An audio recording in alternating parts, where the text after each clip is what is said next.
I'm back. Hello, chat. Hello, hi. Did you miss me? Did you? Did you? Probably not. I doubt it. I doubt it. You guys wanted me gone for good. I know. I feel like my camera's super zoomed in. Holy. What's up, gamers? Well, we're back, and I am extremely tired, so I don't know how long we're going to stream tonight. Let me get YouTube up and rolling as well. The plan, for the most part, is we're gonna watch back the two runs, Indiana Jones and the Great Circle, Doom the Dark Ages, and if I feel like I have energy after that, maybe we'll do some gaming. But I can't commit to that. We'll at least watch the two runs, and then go from there, but, we'll see. But yeah, hope you guys had a fun time of watching the events. It's pretty fun being there. Some stuff we'll talk about during the runs, a little behind the scenes stuff. Yeah, hope you guys are having a good week. Let's go on, Blair, Proto, Claybones, myself, Jackalope, little name change I see. Little RDZ name change. Pythonicus, everybody. Hello, Putster. Everybody lurking in chat. Hello, howdy. If you're new here, welcome. Gron's happy birthday. Yo, appreciate that. We had a good time. I did have a pretty good time overall. Just, unfortunately did not get very much sleep. Like, maybe 4 to 5 hours a night, which is just horrible. But other than that, it was fun being there. A little rebranding, gotcha. You lose a bet this time, or is that what you're sticking with? We're gonna see another RDZ name change. Okay, I think YouTube's up and rolling. Cool. Yeah, I'm back home, settled in. We'll get back to kind of a normal schedule. We got some incentives to go over from the charity stuff we did for the SGDQ Ambassador program. So we'll get all that scheduled in. Yo, Trust Out, thank you for the 48-month resub. Do appreciate you. I would like to get a lot of those incentives knocked out pretty quickly, so hopefully we can get that scheduled in. Play IO quite a bit. The ambassador thing kind of got a little out of hand, I will say, in retrospect, but overall it was pretty cool. And they gave me a whole bunch of stuff for being an ambassador, but they gave me this really cool hoodie.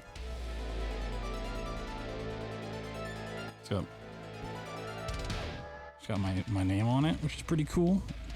I keep getting these really sick hoodies, where I just got my Soma hoodie and stuff, but it's the middle of summer. I can't wear these.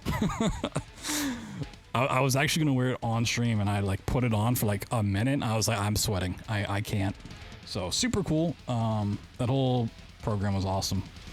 But yeah, I can't wear that hoodie. Just a little too warm. Okay. When you can wear them, oh yeah. I mean, when I can wear my hoodies, I'm wearing that Soma hoodie like all the time. Thing's fucking sick. All right, let me find the VODs. Because I want to watch it with the Twitch chat, just to see what they say. Usually I just watch like the YouTube VOD, but I want to watch the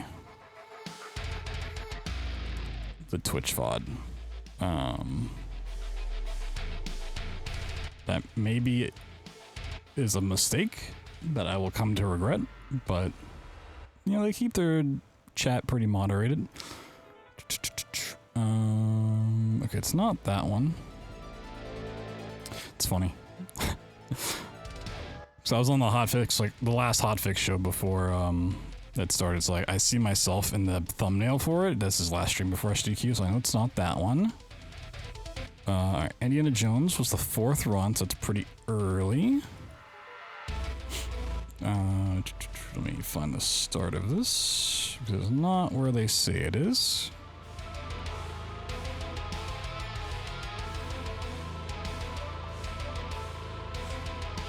Yo, Catherine, loved watching her run. Appreciate that. I hope I enjoy watching it back. So there's a couple things I'll talk about behind the scenes, specifically with the Doom run. That probably didn't come through on camera, but I was kind of not happy with the end of the day, but you know, it is what it is. Curious to see how it all went. You want those sounds? Yeah, that was part of it.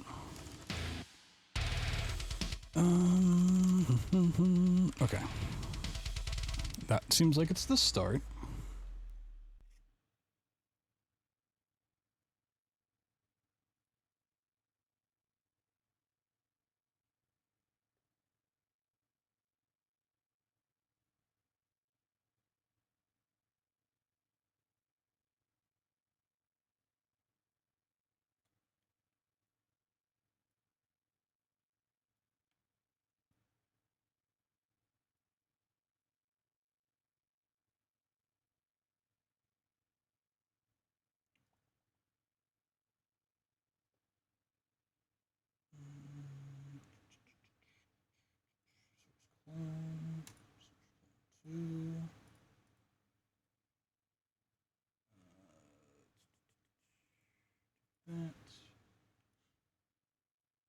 The scene's about to be very messy, by the way. Give me a second here.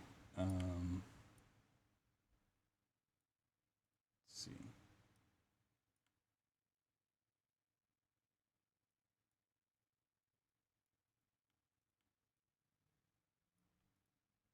that gonna be too much?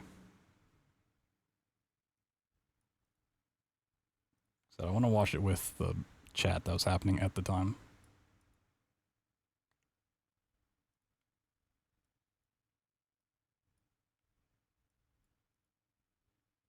Maybe.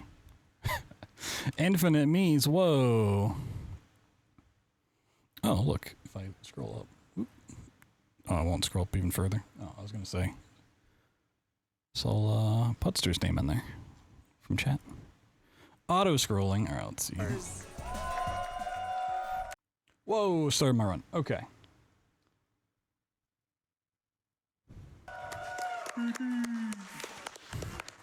What's going on? Okay.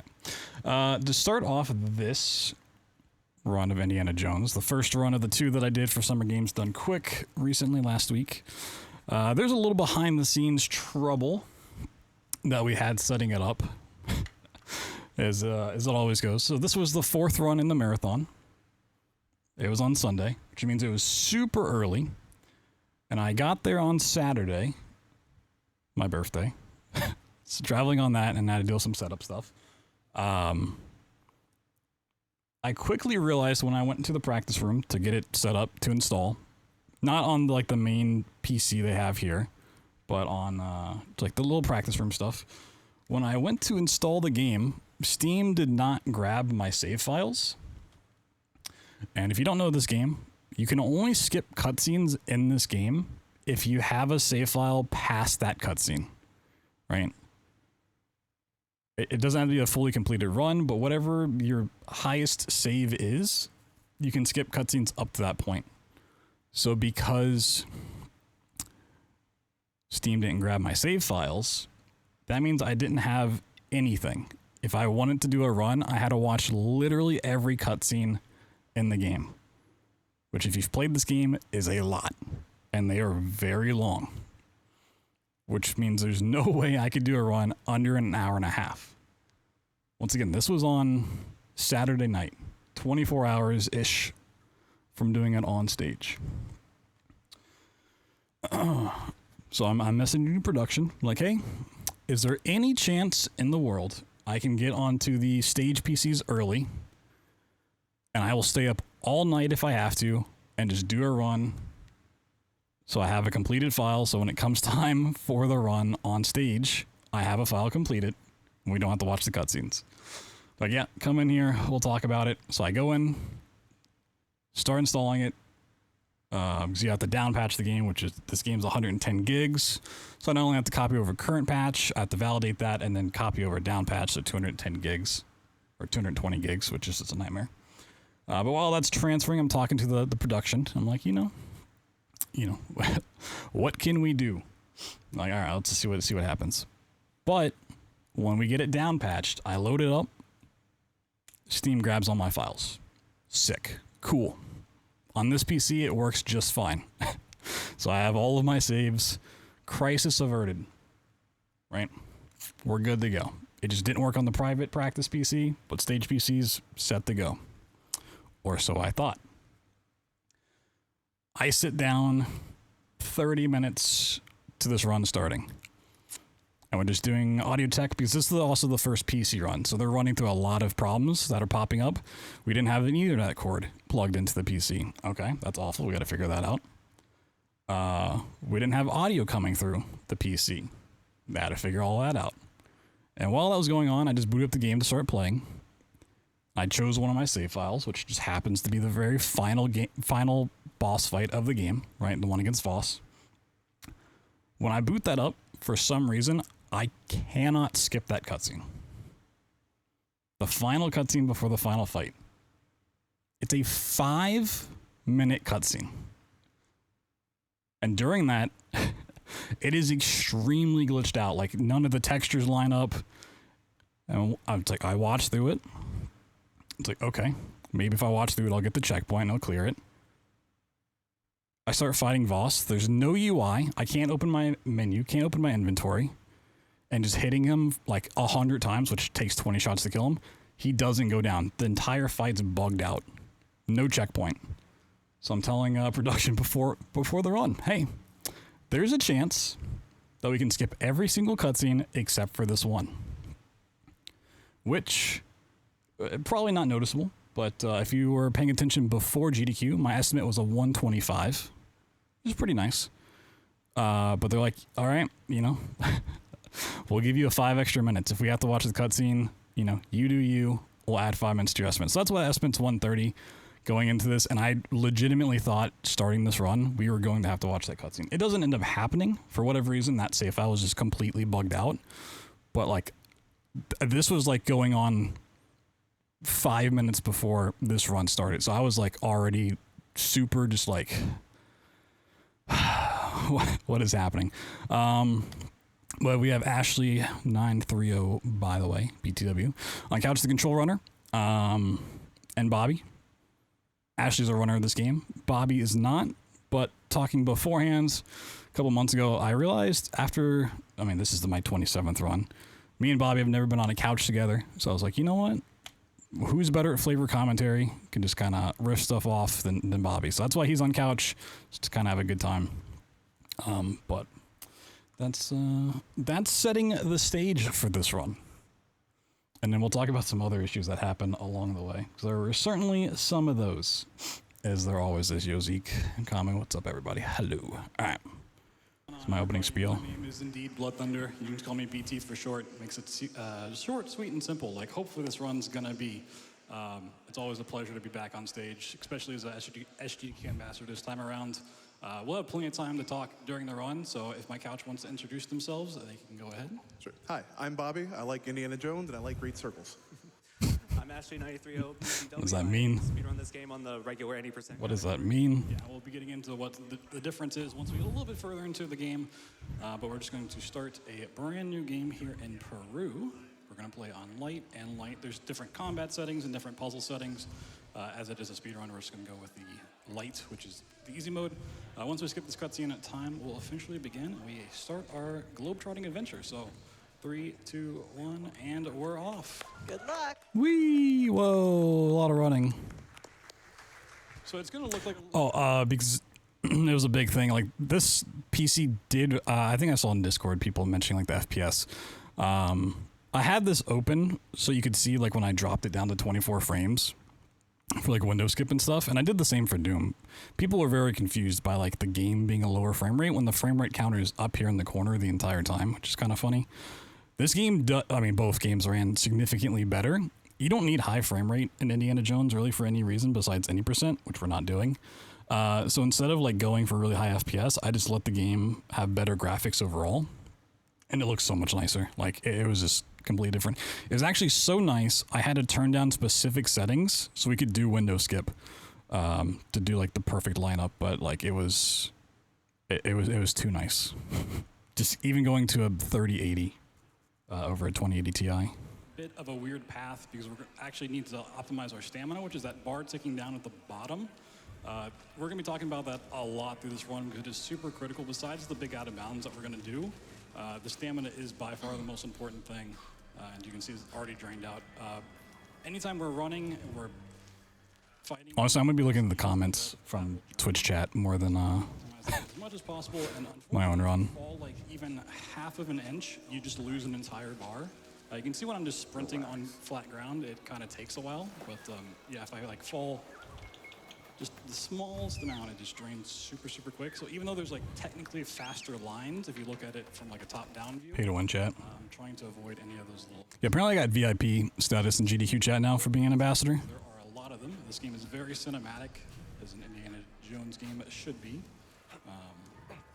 But yeah, if we were going to sit and watch all the cutscenes, it would be several more hours. And GDQ said, you know, we're not going to take that. They're cool. No, it's because I paid them off. We're in kind of a dream sequence, going back to an homage to Temple of Doom. This game actually is going to be set kind of in the... I didn't really think about it because I never think about incentives for my games. I could have done an incentive for the different costumes that Indy has. He has 3 of them, and then like the 2 whips. But it's also like super early in the marathon, so it's like you don't really have time to like do a proper bid war. But I kind of feel like in hindsight, I probably should have offered it, at least. Even if they didn't accept it, I probably should have offered it. Timeline in 1937, so... It's the minimum, yeah. Not before the 3rd, and then we're not going to talk about any movie past the 3rd, so... Like you shouldn't. Yeah. Yeah, so expanding on what he was talking about with the stamina, starting any action in this game will drain a stamina bar, and unfortunately that includes starting a sprint. That also means going into a falling state where once you land, you're in sort of a landing recovery. That also drains a stamina bar, and then starting the sprint again drains another stamina bar. So that's why we are kind of trying to path ourselves in such a way where we have like literally no airtime at all. It all comes together to form something I like to call vacuum cleaner movement, because we don't want any airtime whatsoever, because that'll destroy our stamina. Yeah. Except for right there where we actually just jump over the puzzle. We do take a bit of damage, which is the bar in the bottom left-hand corner. We have 4 health bars depending on our outfit, because this is actually a kind of a stealth, being disguised kind of game. So depending on the outfit, you either have No, you're fired, Shabo. mode like we are now, or we'll have 3 later on. And there is a little bit of auto regen, but we'll also talk about items we get along the way that help us get kind of temporary health and temporary stamina, which we'll point out. But yeah, we're about to end the sequence and go back to Marshall College. Wakes up from a nightmare of his ex screaming at him, so... A little drunken stupor at night. Someone's broken in, we gotta go track them down and start the adventure, and find out kind of what the Great Circle is. Yeah, we're thinking maybe it's some rowdy kids that broke into the museum, but unfortunately, it's not. It's the late For Tony Todd. Here. He's chanting some sort of Latin, and he's very confrontational with us, so... Yeah, we actually need to fail this fight as quickly as possible, so we have to get grabbed twice. The second will start an action that lets us go into a cutscene. Yeah, unfortunately, as great as Tony Todd is in this game, most of the run is just us beating him up, which feels real bad. Yeah. Indiana?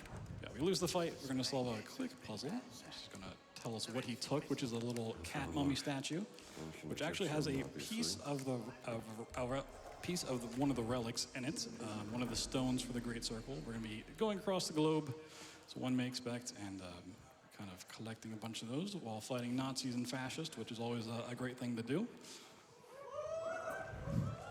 Shout outs to Wolfenstein 2 later in the schedule as well. So I talked with staff about this because I didn't have a problem with saying Nazis or fascist during my run. And no one from like staff or the charity said anything before my run or after it. But if you watch Wolfenstein 2, they don't ever mention Nazis or Hitler. They just say like the bad guy or fascist and that kind of stuff, which is apparently a thing from MSF. Is why that was the case. But they never told me. So I don't know if they like saw this run and they're like, oh no, we need to make sure we say that. But yeah, I was very confused because I never got any direction on that. Yo, Gulch, thank you for the 27 months.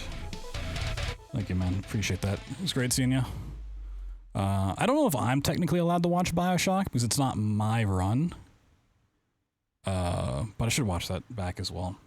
Because I think there's one part of BioShock I fucked up on that probably no one's going to call me out on, but I'm almost positive talking about the Welcome to Rapture skip.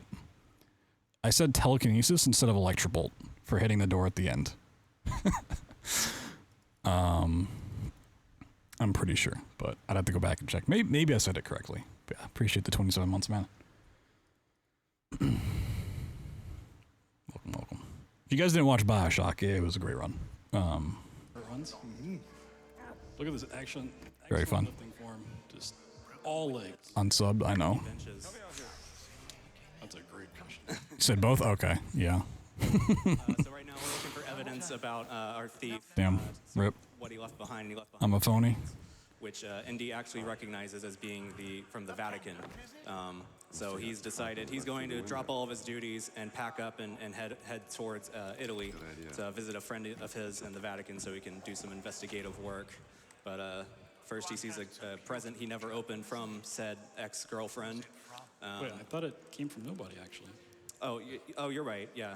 He does what you should when your ex hits you up. So we just got True. packing for GDQ, make sure we make it in time. Yeah, bring your bullwhip to GDQ, yep. Yeah, I was going to do a cosplay, but I was like, they probably don't want to whip on stage. There's a lot of expensive tech around here. I don't want to ruin anything. A little present for our friend as well. That's all we need.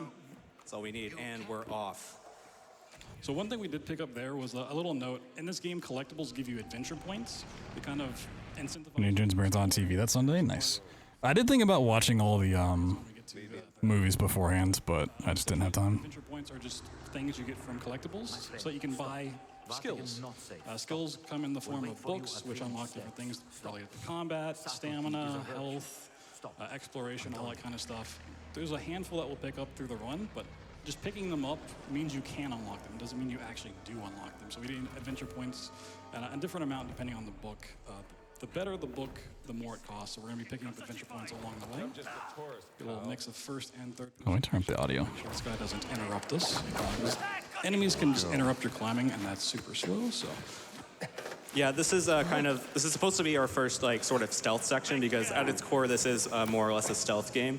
But in the speedrun we just kind of run past everyone because they don't react fast enough to really be too much of a problem most of the time. Much like the actual movies. Oh yeah, for sure. We're also going to take a safe little drop here. This skips quite a bit of exploring and platforming to get down safely, but just dropping on that little ledge there cuts our fall damage. Just going to give this guy a whack so he doesn't bother us, and then run right on by. Yeah, there's a lot of different fun ways to deal with enemies. There's plenty of weapons you can pick up and use, but using a whip will just disarm them long enough so we can run past. So we're going to climb up here and run along this bridge just to get by the enemies. And then we're going to do a small jump, skill jump found by Matt. Just kind of saves some time that we would normally have to whip up because whip climbing is a little slow. Another thing you're going to notice is when we do the whip climbs, we actually turn to the side because the animation he does when we're facing forward is very slow. So we're always going to be turning to the side and climbing straight up. I don't know, I'd say it's about 20% faster, give or take. Yeah, it's definitely something you want to make sure that you do at all times. And here we're going to go for a little bit of a risky jump. It's not And then too bad. trying to do it later on just We're on a kills the lower run. speed. We actually don't Great. get checkpoints where we should. There you go, very nice. And you have to be really careful not to mash interact there because they'll just drop you off the zip line and you'll fall down. Yeah, you really have to be sure with your inputs on this game because if you double tap, it will cancel whatever it is you were starting to do. So now we're just going to pick up this weapon and deal with Big Man here. Oh, big man's down. Okay. And then now we're gonna go say hello to Antonio, our friend that we were meeting up with. Yeah, he's gonna sneak us in here. Is that you? We just get to listen to a little bit of a conversation going on. So if we got some hot donations, maybe pushing out a vowed good ending, now's a good time to read them off. Absolutely. We are almost at 11,000. Yo, Jedi Flip, thank you. Y'all are doing fantastic work for Doctors Without Borders. And we are almost at $80,000 total for the entire marathon. And I'll just start off by saying $250 from Verdant Hope. Yo, Verdant.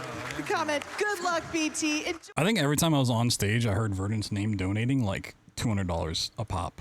I don't know how much Verdant donated across the event, but it must have been close to 1,000. Like, holy. Holy. No, I can't prove it. You're right, I can't.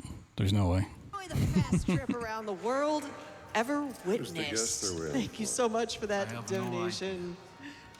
Chad, We also truly. have $50 from Sarah of Mars, who's donating towards that incentive, saying not just doing this to hit the event incentive, but as call it to my favorite party member, the one and only Kai. I agree. Thank you so much for working towards that incentive. And we've already hit 11,000. We are cooking, friends. I'd like to see this incentive met before we finish this run, and you can absolutely do it. Exclamation point donate in chat and put that donation towards the Avowed incentive. Yeah, get that incentive met. That run's coming up next. It's super sick. You definitely want to see that.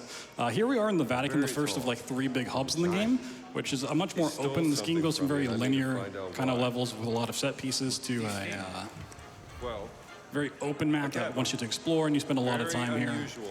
Stuff your jacket full of croissants and fruit? Yes, actually. You'll see me drinking a Red Bull quite a bit, but like backstage before runs, they have like a green room for runners where you can like get with your commentary and just kind of chill out and just be there ahead of time. And they have like the Red Bull fridge and a whole bunch of snacks. So I was constantly putting fruit snacks and like sun chips in my backpack and grabbing Red Bulls all week. So yeah, I did. Hotels free breakfast. Remember when hotels actually had free breakfast? Oh my God. That was so nice. They don't do that anymore. The week before I was thinking of attending, but decided to go back home. That's a shame. Yeah. So it was a fun time for sure. Minneapolis is a pretty nice place to be, especially downtown. A lot of places to walk to. GDQ hotels had breakfast. Yeah, back in the day when they used to, like 2014, like 2017. Oh my God.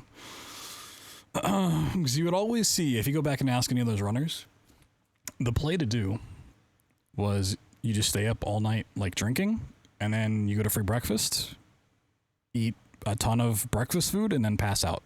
And you just don't get that anymore. You actually have to like order Taco Bell or walk somewhere. Like, ugh. Just give me free, like, shitty scrambled eggs and all of the greasy bacon you could ever have. We're here in just a second, but we need to give Antonio this relic.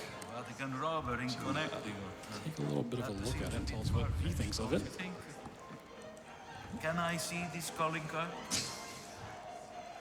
What do you make of this? Skip another wonderful cutscene. So we picked up 3 things of bread and 3 things of fruit. Bread is going to give us temporary health, which you can see on the bottom left once again.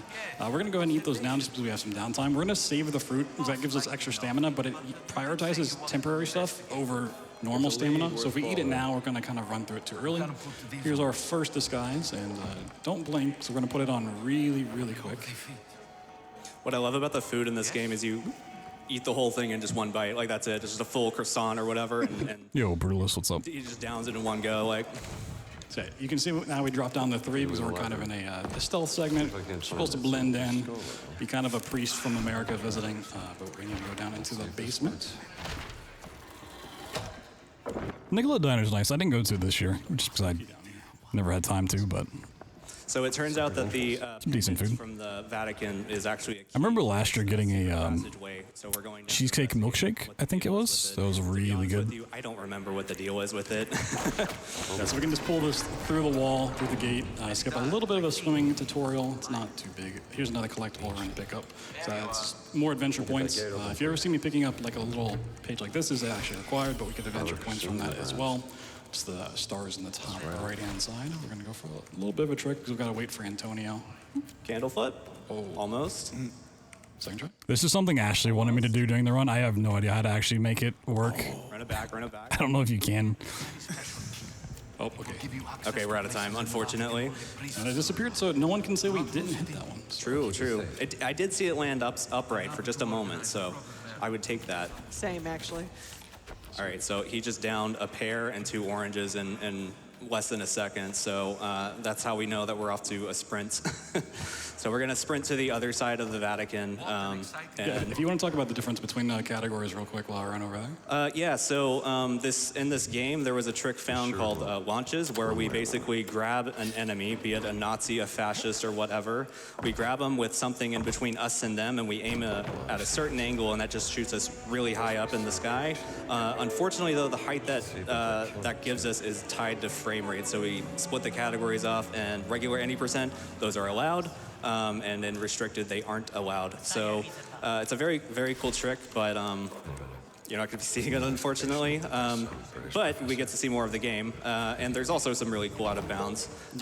But for our first out of bounds here is actually going to be start right here. So we're going to alert this guy by giving him a whack just like that. And then we're going to climb up here. This is, if you play this casually, you'll know that the section we're about to go to, you don't get to until you've put at least like 5 hours in just exploring this area. But we're going to go right there. And it's important that we keep these guys on alert because, like I said, this game is a stealth game at its core, and it has a mechanic where if you are not detected, then whenever you climb something up, you'll go into a crouch state, and we don't want that in our to do this trick jump that we're coming up to up ahead. Yeah, this is definitely like the scariest part of showing this off, so hopefully we can... Yeah, this one it's not random, it's just very hard to do. So, yeah, this is one of 2 tricks I was worried about. Is this one, because there's not really a backup if you don't get it.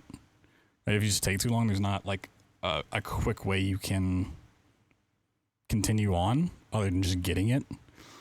So I actually had a backup save on a different file. I don't want to scroll back at this point, but like before this run, I had a second file that was just after this with the checkpoint in case this went horribly wrong. And then the other scary part was the final skip in the Iraq map by passing Gina. But this is where I actually had to turn down graphics, because if you have reflection qualities on anything other than low, you can't see through this glass, and you can't see like the little lineup we use, which is like this little dark circle here. So even though I bump up the graphics for the rest of the game, I had when I was trying to like make sure this worked on these PCs, I had to make sure to turn down the reflection quality so I could actually do this. How long? I don't think this took too many tries. Pull that out of the way, look for a lineup, and go to 24 FPS. We're gonna try and get a little glitch mantle up top of this window here.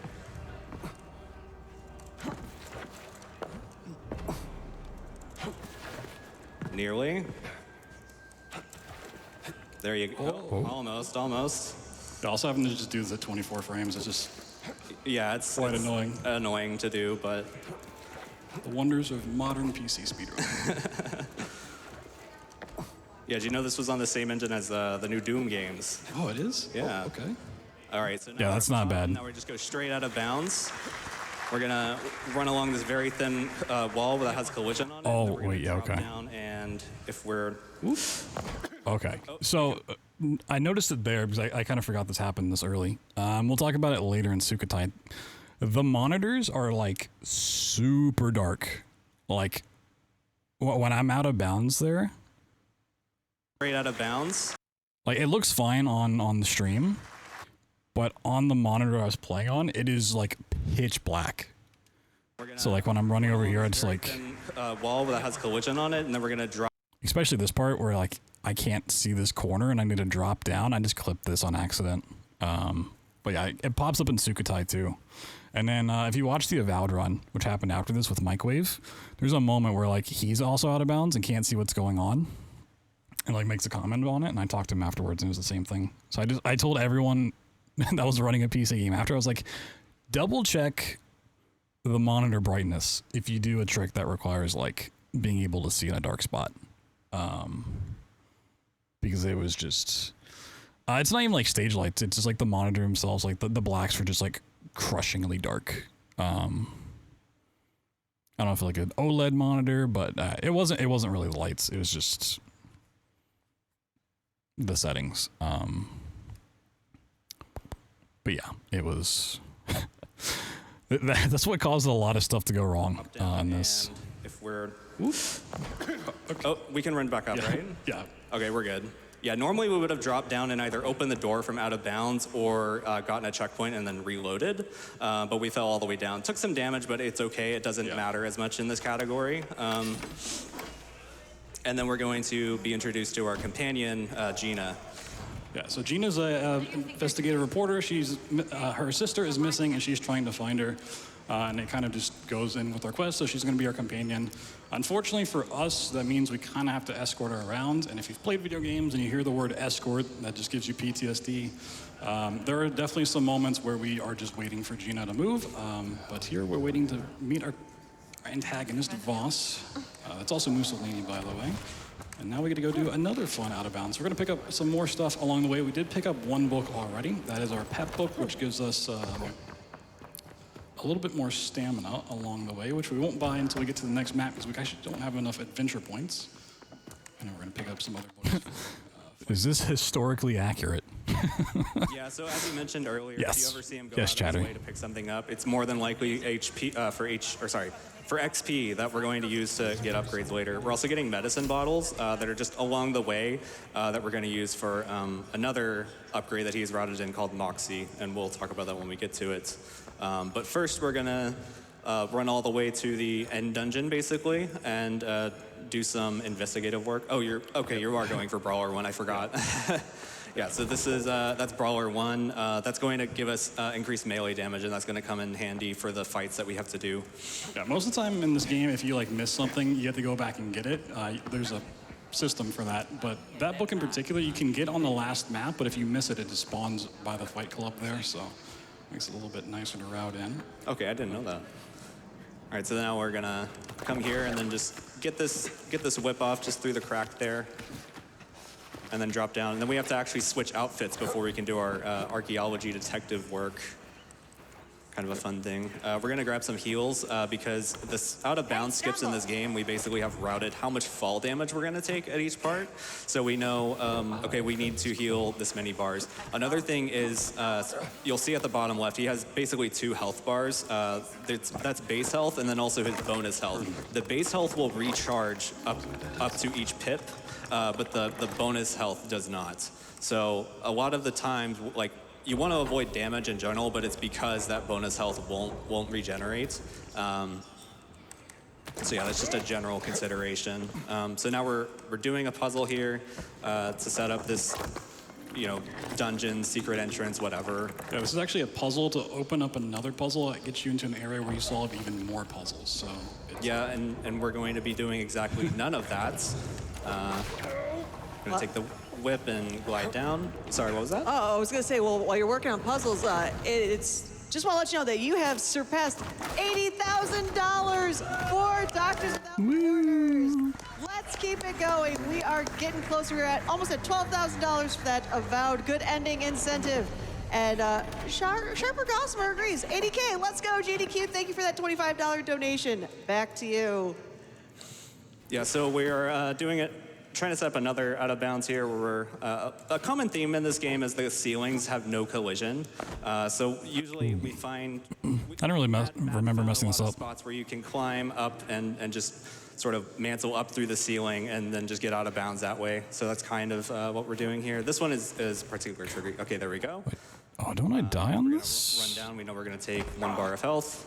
We're going to eat up and then set up for the big drop all the way down to the... later section of the Vatican fire trial. There we go. Oh, yep. Yeah, I missed the little step down. That one wasn't because it was too dark. I just had too much speed. Again, the skip is so nice. We get to do it twice. For sure, for sure. Ooh. Okay, I did not remember this one going as badly as this did.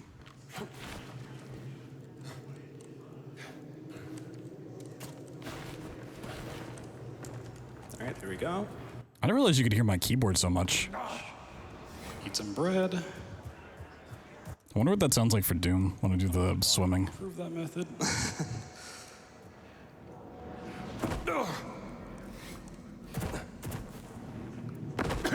There you go. Oh yeah, this part super dark. Like look how slow I'm approaching that. Fall back in bounds here. And we gotta skip even more puzzles here in just a second. Oh, there you are. Get up here. Thank you, thank you. There's actually supposed to be like a lot of puzzles that Gina kind of helps you solve here as well. Blind Guardian fight? Oh, did I fuck up the Blind Guardian fight? None of the scripts Did I are die set to up it? for that, thankfully, so we can just run straight through it. Oh. So what is it exactly that we're doing here again? It's been too long, I forget. So we're supposed to we're gonna forge 2 keys so that we can open up that giant door so that we can get into a little research area. Right, and then, okay, so he ran forward there to grab a checkpoint, so we can set up for another out of bounds here. We're gonna climb up on this. He did not want to grab this, which is super weird. Like, he just did not want to grab anything here. I don't want to climb today. There you go. I do remember this is starting to come back to me. Like, that's kind of crazy. Yeah. Nice. Wow. There we go. Oh, I hope people clap for that one. I'm in the middle of a trick. I'm not even done. Be really careful not to actually like mash space, otherwise you just go flying off into the void. But yeah, we're not done yet. Gonna run along the wall, and then we're gonna get up and over this big sanctuary-looking room. And this is actually where like a key patch version difference comes in. So we actually Cloud and played, Solidarity, nice, down nice. patched on update 2 for this category, because and then we play on 1.0 for any %. So on update 2, if we get this checkpoint and we quit out and then hit continue, Gina spawns here. We also have to make sure we wait a couple seconds to hit continue, otherwise she gets stuck behind the door. Oh, interesting. So we just kind of wait, and now we're back escorting Gina. So handy dandy medallion we found. Yo, Naira's sword. Doors here, and this is kind of the final part of the Vatican. So we've just like skipped the entire first hub of the game, finding this cat mummy statue thing. So we're gonna go through another fight with Tony Todd. And you could just see how completely indestructible he is. Oh yeah, we missed a shot here, darling. It's quite impressive he lives through what we're about to do. So what caliber do you think his gun is? It's the same symbol. I don't know guns that well. I'd say maybe it's like a 357 or I'm not sure, maybe a 45. What's your guess, Bobby? No. But that's relevant. Hey, Biggles, what's up? As we catch this cat mummy, quick. it's very interesting that this guy can survive. Let's count them. Which shot do I miss? 2. That's the shot that I missed. Oh my god, I missed that second shot. It's very interesting. That's that this crazy. guy can survive. Let's count them. Can I watch this in slow mo for a second? Speed.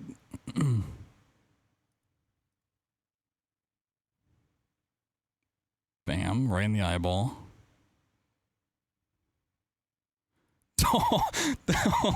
How? That's like that's literally a pixel off. Oh my god, I hate this game. Wow. 2, 3, 4, 5. All 6 shots to the head, and he's still That's shooting. wild. Also, I in the moment knew I missed that shot, or I missed one of the shots before hitting him. I didn't think the melee combat actually took as long if you missed a shot. Otherwise, I would have just reloaded. Because in practice, I never missed a shot. That's crazy, though. One of the shots missed. Uh-oh. That's not a huge time loss. You just don't want to get grabbed normally. Yeah, you can see how quickly in combat our stamina drains. Yep, each punch is a stamina bar. There we go. Now he's down. Does the cut that Gina throw actually do damage? No, she just likes to do it. Oh. She's helping, okay? Just let her help. Still faster. If I'd like noticed instantly it was the second shot missed and reloading, probably A whole bunch of faster reload. punches. He's still up. He's still fine. So, yeah, while we just wait for Gina to walk through, I just like looking at the statue. I don't know, something about it just really catches my eye. This room of artifacts. It's got that aura. It's got that stance. But we're just basically waiting for Gina to open a couple doors for us and getting some collectibles. So if we got some more lovely donations to read. Absolutely. Thorcat donates $25 and says, "Go Blood Thunder! Always love watching your speed runs." That's my parents, so shout out to Oh, them. yay! They've watched and supported every run that I've done all the way back to SGDQ 2014. Can you believe I started coming to these events when I was like 18 and I just turned 32 yesterday? Wow. First off, happy belated Happy birthday! Yes. And we'll get back to that. I have a little stat for you that I'm going to... Yo, Zephyroth, thank you. If you got a little bit more time. Yeah, go for it. Perfect. Another 25. 32, I am now. 8-Bit Monster donating to the good ending for Avowed. Also, good luck to you on the run, BT, and have fun. Thank you. Thank you so much, everybody. And you know, that stat I mentioned, I like weird numbers. And do you know how many times that you have, how many runs you've done at mainline events, Blood Thunder? This will be number 27. 27. All right, Ooh, friends. nice save. Hear me out. I see a lot of $25 donations. This is a nice save, but he gets stuck. I'm just like, Can we get I just some can't climb. $27 donation hype for Blood Thunder? And we can put that towards that Avowed good ending. So make sure you're putting exclamation point donate in chat and support a great runner. And First a grade. great I've already cause. found it. That being Doctors Without Borders. There you go. That's what's supposed to happen. Yeah, this game, not only is like the stamina kind of just got some jank to it, just overall, a lot of just weird stuff happens. And you just won't grab things properly. He'll just jump too far. He won't climb. And we don't have to talk about the dozen of different ways you can soft block on this. Well, normally we can just like sprint past all these guards. There's one at the very top that just really gets in the way. So we're gonna try to get this guy's gun. Just to make it a little bit easier. Excuse us. Also, if enemies are alerted, they take way more damage. So if you can get a stealth kill, it's usually like a one-shot. And as soon as they're alerted, it takes forever. So it definitely prioritizes stealth, and it's also a little slow. Just mowed them right down. So we just have to go through this fun climbing segment, and we'll be leaving the Vatican. I'm actually going to wait once we get up here to get stamina back. Stamina running out when you're climbing is also very annoying, but yeah, we got another round of donations. Time for it. Yeah, it's a little bit too late. It is. $25 from Harper MD donating, saying, "Gotta see that Avowed good ending." I was a big fan of my smooth Just voice. shy of $12,000 out of $25,000. We are almost halfway there. I want to see this incentive met before the end of this run. Again, we want to get that good ending, and you know, y'all, we're inching closer and closer to $100,000 on the first day of GDQ. Oh my God. That happen. We also have $10 from Jared Cole saying, "First time donating, having watched since 2014. Here's the doctors and Dog skip here? No, it's just Thank you so always much for that donating quick. to Doctors Without Borders. I was just misremembering. You always can click on Gina's hand here. Perfect. $25 from Billy Phoenix with a comment of less than 3. Featured in your local news. That's pretty hype. Billy Phoenix, thank you so much for that. Pretty sick. And we have $5 from Devin Ekins, who says, "Thank you, speedrunners, for this amazing week." Agreed, it is starting off strong with some fantastic runners. Yo, Tim, what up, dude? $5, if you can give that much, it We had a fun time, really man. does help out Doctors Without Borders and their cause. It's amazing. You know, got to work a lot with them for the ambassador program they put on, and it's just the work they do is incredible. And even if you can't donate and still want to support, watching is a great way. Just telling your friends, spreading the word.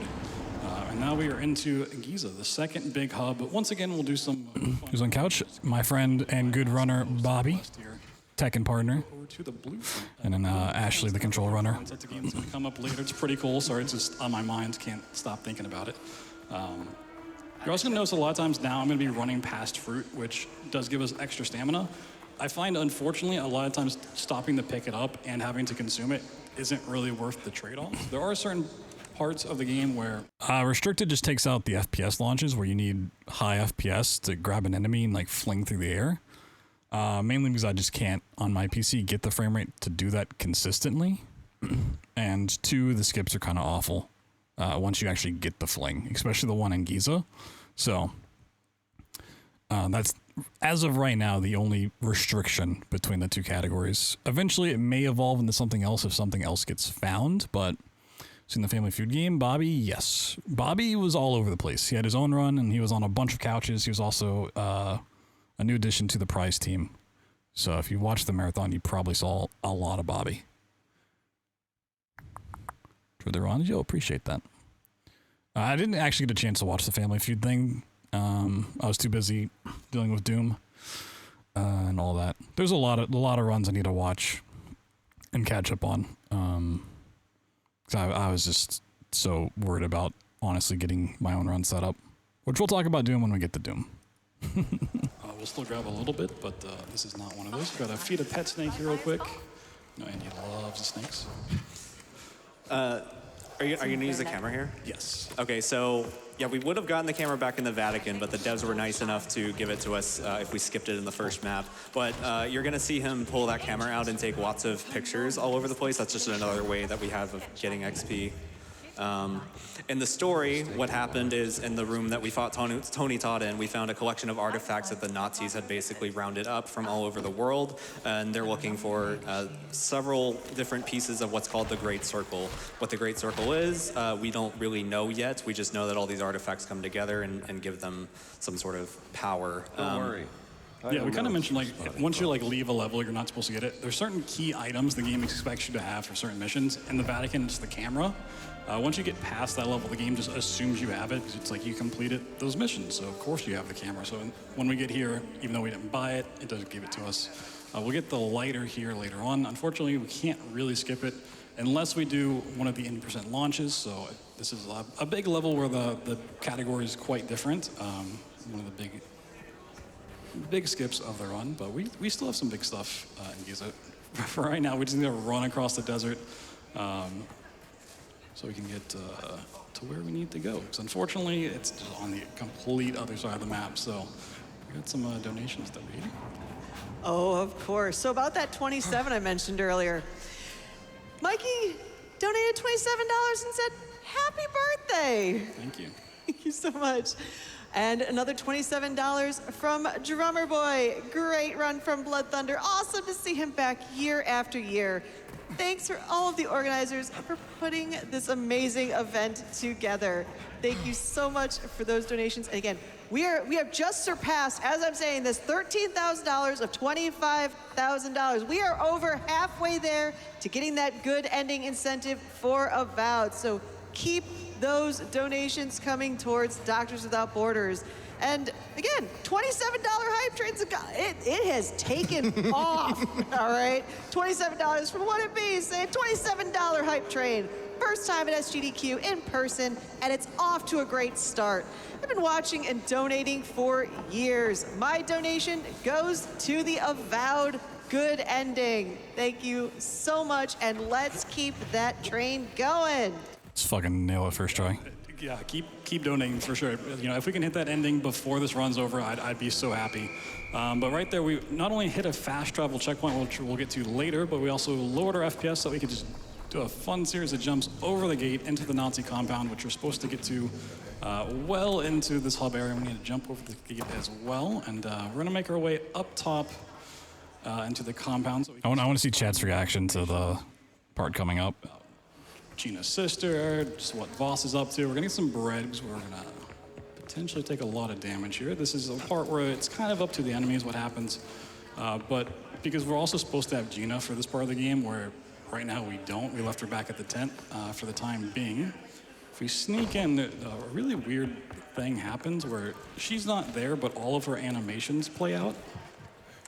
And also her dialogue doesn't play out, so we get kind of the best of both worlds where things are like really sped up, but it also looks really crazy. And some more adventure points. We also did buy our first book, PAP 1, back in the tent, just because we had some time. So we're gonna try to open this door. And this is where Gina's supposed to come over and unlock it for us. We're gonna scarf down some food.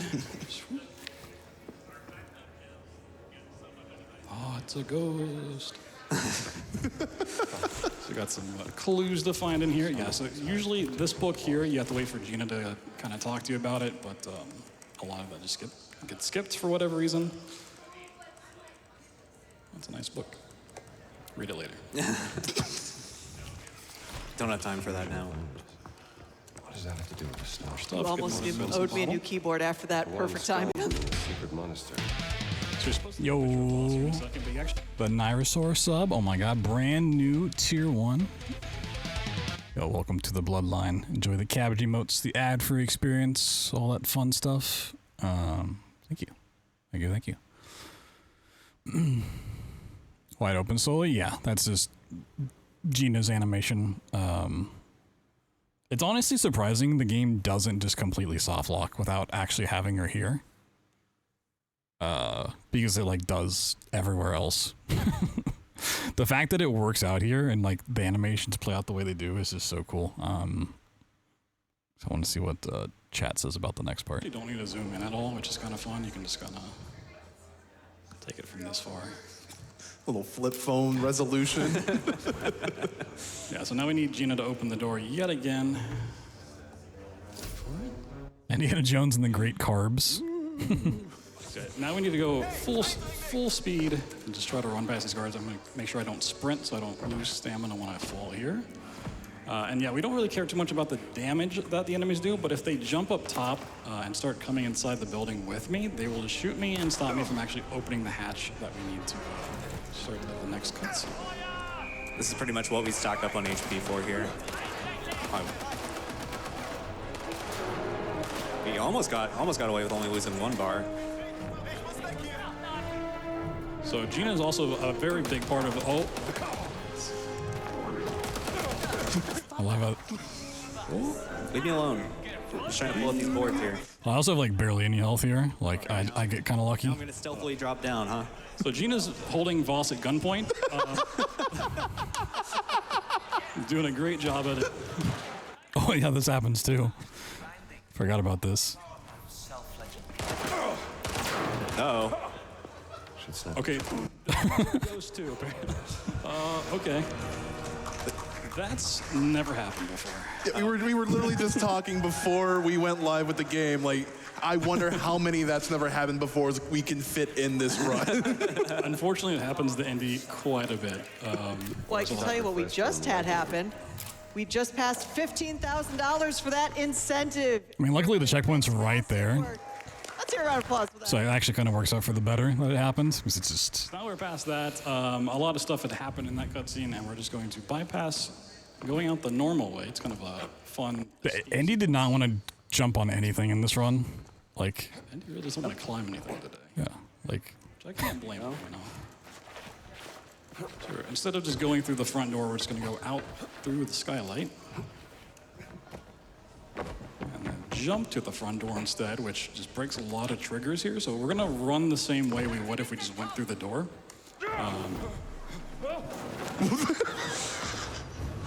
For some reason, when this tunnel's supposed to collapse, it just doesn't by doing that, which is really nice, because otherwise you're in like a little crawling animation. So yeah, we just bypassed that. Oh, you don't even get the cutscene there, okay. Yeah, it's just, you just gotta keep on running, which I cannot complain about. But that's a huge part of Giza already skipped. We basically just need to know like where the final area is, and that's why we have to go buy a lighter now. We also picked up money in the blimp between the Vatican and the Giza map, and we're just running on over. This area went through a lot of different reroutes of like, what's the fastest way to like get the lighter and then run over to the camp. And a lot of people had like different pathways, like getting the lighter first and then coming back, and then there's fast traveling involved. If you want to route in like Brawler 3, that's an entirely different thing. So there's been a lot of fun routing changes here. I'm just The wall gonna is smash weaker. up on this wall. This could be a... Need a bit of stamina. It's a mechanic we see a couple times here and there where we can just break down walls. We'll see it a few more times before we leave Giza, but it's not a terribly important one. So leaving that camp puts us right by the village where we need to buy the lighter, and then This game just like Blueprints. Mm-hmm. we need to pick up a few more clues, and then we can head over to the final dungeon entrance. I don't know how they're connected, but sure. Fun time. We're more or less just grabbing the lighter and then running to the end of the map, right? Yep. Okay. What are you selling? I'm gonna be crawling. Yeah, in regular any percent, we basically skip all of this. We go straight to the camp and then launch out of bounds and then do one thing or the other, and then this map is over. So this is a lot of stuff I haven't seen a whole lot of. Yeah, good old scenic route. Yep. You just see this guy just run in place. So we don't want to get caught because if we're caught, we're in alert mode. The game will not let us fast travel. You really can't interact with anything at all. And we want to fast travel across the map pretty much right away, so we kind of go out of our way, take more of the scenic route, grab some photos. And we need to do this in kind of a specific order, otherwise we get extra dialogue too. That's not a good angle. Somehow that giant's tattoo is the tattoo symbol. What else is here? There's Khufu's pyramid. You can see all of these are giving me adventure points as well, just stocking up. There it is. 'Cause, we're going to use Brawler 1 and 3, some combat books. Guy spotted me. We actually need like 900 adventure points. We need quite a bit. Luckily, this quest line actually gives us a whole bunch. Got unlucky with this enemy pathing.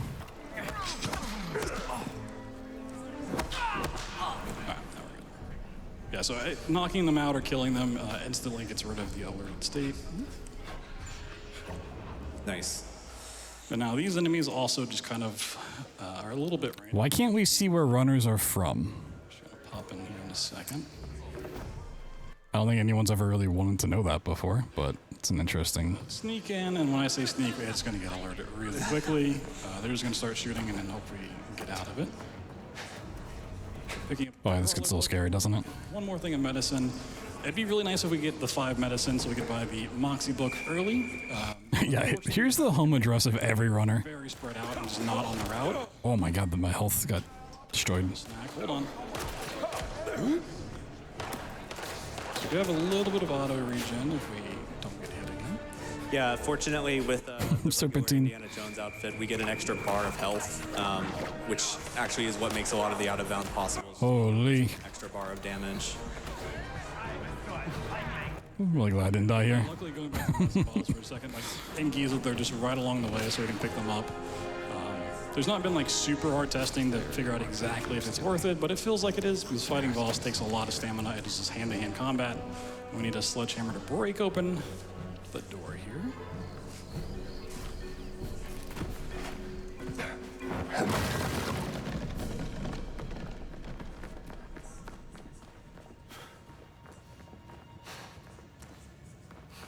This isn't a tomb.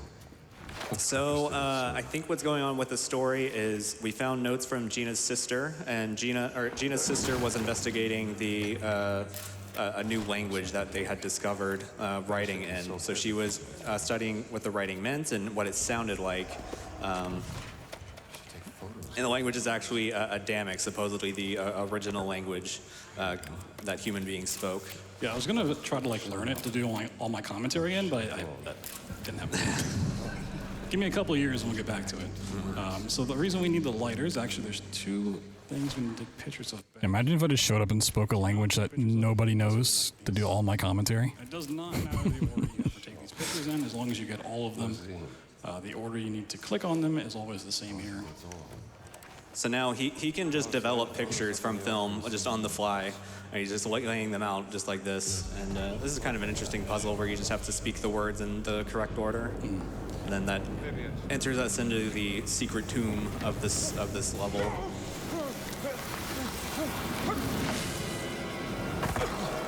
Yeah, basically what the story boils down to is there's a tribe of giants known as the Nephilim who have been like safekeeping the Great Circle and the stones and the secret of it to keep the power away from the world. But the Nazis, being Nazis, want to take that and use it to just kind of take over the world. So we're constantly battling the Nephilim, trying to stop us from getting the stuff, but we're also trying to stop the Nazis from getting stuff. So we're caught in the middle, which is why we're fighting both. And we have a really big fight coming up. One of the 2 big fights in this run, but we have another series of puzzles coming up, which is super fun. We gotta shine some lights. A mirror. So one thing I actually want to point out about playing on the easiest difficulty in this game is it actually does make the puzzles a lot easier. Another key difference is when you are playing on the easiest difficulty, you actually get objective markers, which I don't think was really part of the intended experience. So a lot of playing this game casually is wandering around somewhat aimlessly. Yeah, this puzzle in particular is like super easy. You just have to shine light on 3 different icons. On the normal puzzle difficulty, you have to shine the light on 3 things to make 1, and then do that 2 more times. So it just really cuts down the amount that we need to do. Now I got 2 light beams to work with. Basically, just we have to repair the machine, and it kind of solves itself. Yeah. I did kind of feel like the puzzles in this game were really well designed casually, though. Yeah, I'm really hoping the DLC includes a lot more puzzles, because it is kind of the more fun aspect of this game, not so much the combat. So It's a stealth game. It's not a shooting game or a fighting game. Piece of a mirror. Well, if you have a quick second, I can give you some of the mass amounts of love we're seeing in donations right now. This goes here. let me just buy these books real quick that we've been saving up. We have exactly 900 points, so we get both Brawler 1 and 3 there. We're skipping 2 because it's in a weird spot to pick up. And we also would have to find more adventure points, so the routing to fit it in does just not make any sense. But yeah, we got time for donations. All right, how about $270 for Sheesh. saying, I'm watching with my 3-month-old daughter, just thrilled to be about to share this wonderful event with her. Keep up the awesome work. We also have, there's a lot of $27 donations, friend. You're all doing fantastic work. $27 from Desiree BLG. BloodThunder has been one of my favorite runners of GDQ for a long time now. So what better time to send in my first donation of the marathon? Congrats on the 27th run, BT. Thank you. And to share some birthday love, we have $34 from Chris saying first time donor. Donated $34 because it's also my 34th birthday. Sheesh. Chris. Birthday. Yeah, I got a lot of friends at the event who have birthdays very close to mine, which is cool. We all get to celebrate together. But yeah, now we're going into the fight. Ashley, if you want to talk about this one while I suffer through it. Yeah, so we're stuck in the dark. This is what we buy the lighter for, and we have to go and touch these pressure plates, which actually turn the light on. We're going to investigate an artifact, and then through one reason or another, that turns the lights out and summons a blind Nephilim that we then have to fight. He likes to grab you a lot. And we're going to hopefully avoid getting grabbed at all. We're going to run over here and turn on the light. He set up some weapons that he could pick up for the fight specifically. He's going to hit him with a charge attack into the back. I tend to do a charge into a light, and then I need to do that with 3 different weapons, 2 times each. And that should be enough to finish the fight. But yeah, he's all based on sound, so if you step over these gold coins or start sprinting, he'll find you real quick. Bring it on. Come on. There he is. Well, during that part, I guess this is like my headset at the event. I honestly thought A charge into a light, and then I need to do that with 3 different weapons, 2 times each. And that should be enough to finish the fight. But yeah, he's all based. like, you can like hear where he is. I thought he was like in the wall. So that's like I look over here. Step over these gold coins or start sprinting, he'll find you real quick. No, he's very clearly in the middle of the arena. Yeah, I thought he was over here, and I like looked towards us. I'm like, he's not spawned in. But yeah, maybe my maybe my headset was just like flipped audio wise or something. 'Cause I could have sworn I heard his footsteps over here. But now that I'm listening at home, it's very clear he's in the middle of the arena. Maybe my brain just flipped it. So during the fight, he's also going to go back and then reactivate these pressure plates, so we can more efficiently finish this section out once we kill him. We also unfortunately don't have any bullets, so we can. He just walks this guy can take in just the wrong path. Holy. I'm also trying to make sure he's not like sprinting towards me when I go to attack, because he'll just grab, and he has a much further reach than we do, unfortunately. Also, anytime he grabs you and you get thrown down to the ground, he just kind of teleports away, which makes finding him a little bit awkward. Yeah, I could not figure out where my weapon went, so I went to grab the other one. Yeah, so if you think this fight's bad, in the old any% route, we actually had to do this fight at 24 FPS and only being allowed to move in one direction at full speed. So this is not nearly as bad as that was. Yeah, I could not find this weapon. He's gone. He's taken what? Three metal pulls? There we go. Okay. Okay, I didn't die. Yeah, one pull I didn't actually get the final hit on, so. Oh, gotcha. Yeah. Also, once again, during this part, it's always dark, right? That's the whole gimmick of the level. But because of the monitors, it was just like extra dark, which also did not help in this fight. For some reason, I thought I died here, but I guess that was a practice run before the event.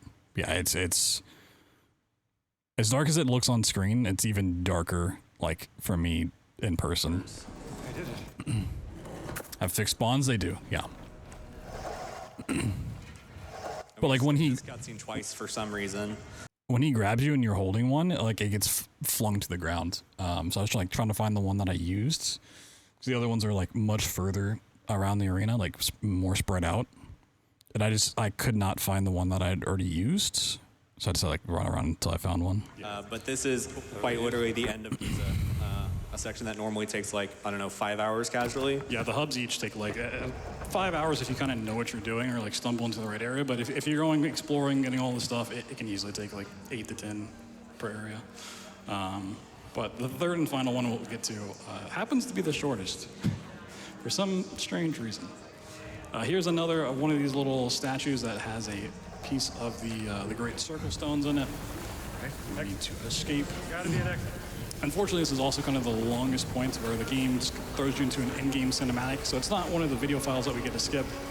It's one that we have to watch through, so once we get into it, we'll have plenty of time for all of those wonderful donations coming in. If you want a $5 hype train or a $27 hype train, if you want to get that avowed incentive met, your comment read, now is a wonderful time to do it because, yeah, we're going to be a little preoccupied for the next couple minutes here. So escape and...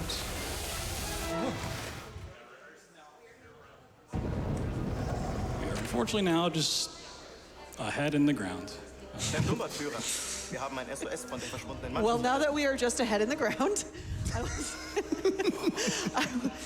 good stretch over there. We are less than $10,000 from getting that good ending. Look at that Red Bull. Oh my God. Agreed. Round of applause. But friends, gamers, we are running out of time. BloodThunder is a masterclass of speed running, so he's gonna be getting through this real fast. We need those donations to be put right towards that incentive. Exclamation point donate in chat, and make sure you are selecting the good ending incentive. And also, speaking of those $27 donations that are still coming in, because we're celebrating BloodThunder. It's of course fantastic. $27 from Drake Lake. I could give $5, but 27 runs deserves $27. Congrats! With a little smiley face. Also, we could use a good ending, so let's get that incentive met. Thank you for that donation to Doctors Without Borders, Drake Lake. Then, Beauty also donates $27 saying, is Indiana Jones technically a Doctor Without Borders? I would think so, Uni. Thank you so much for that. And we have some deep lore for Indiana Jones that I just want to say because I'm fascinated by this. We have $32 from Horace saying, Indy's revolver in the Great Circle is a Smith & Wesson MK2 hand ejector chambered for a 455 caliber Webley as it's based off of his gun from Raiders of the... So I remembered it from here. And I'm pretty sure this was the same for Bobby and Ashley. Normally you're supposed to, in your headset, you're supposed to have, you know, the game, each other, and the host, as well as production if they need to say something to you. But for some reason, we did not have the host audio in our headset.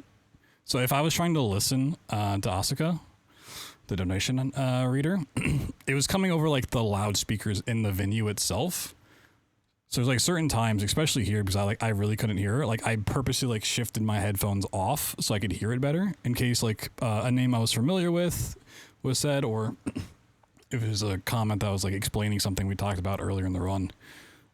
Great Circle is a Smith & Wesson MK2 hand ejector chambered for a... So I'm like what's being said? Hold on. As it's based off of his gun from Raiders of the Lost Ark.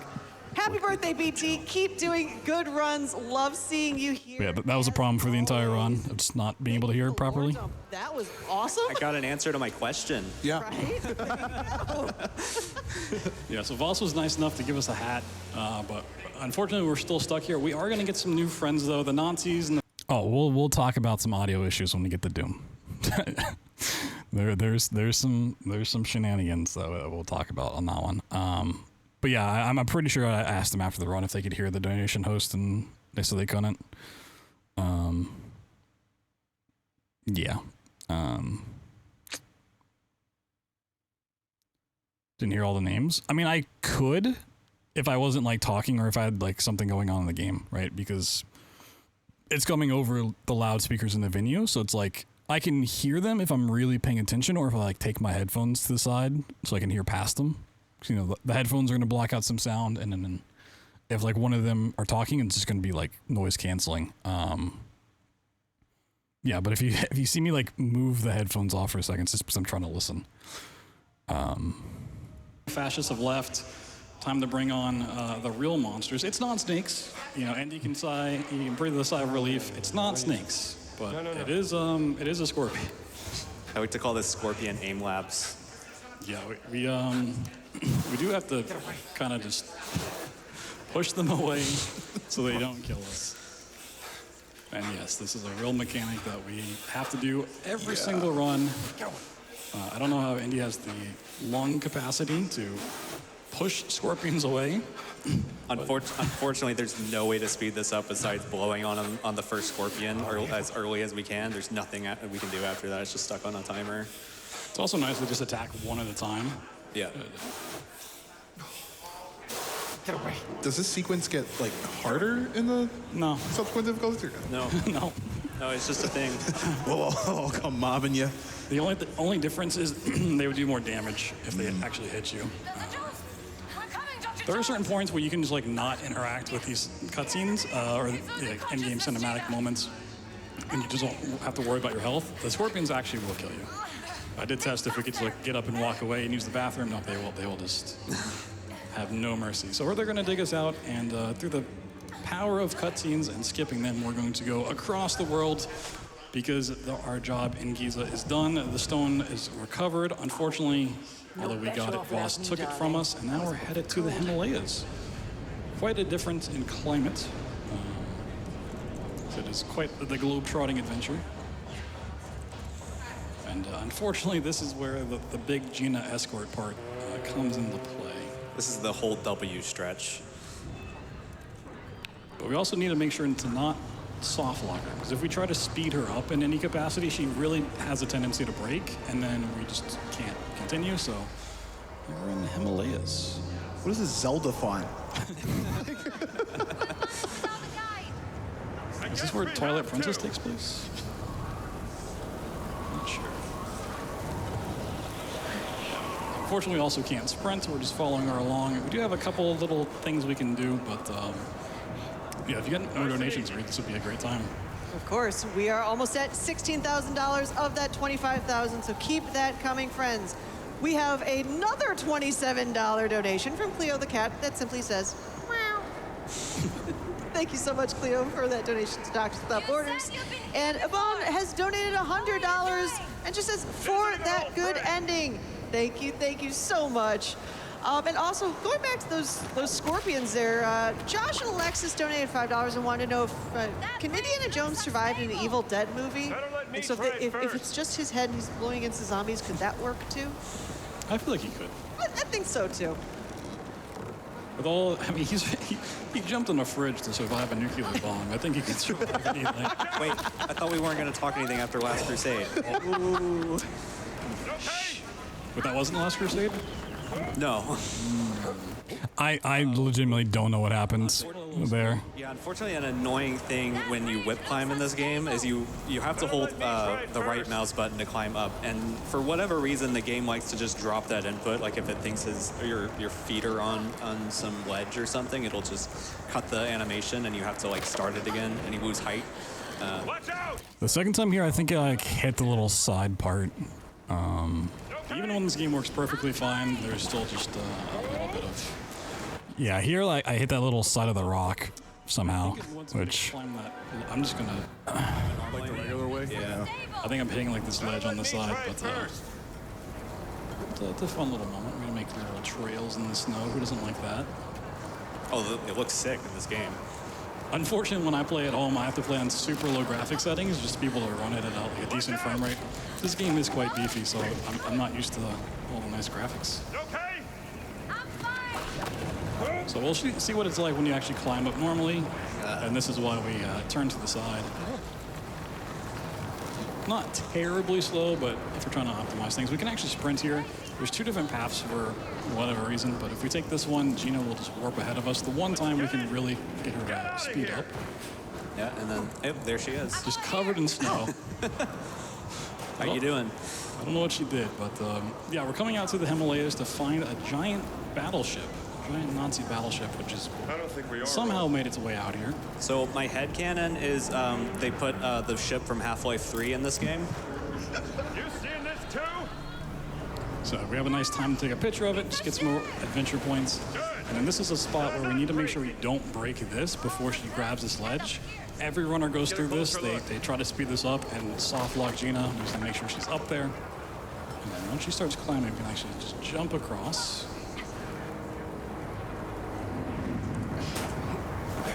He was waiting there because if he goes earlier, then it wouldn't let him grab.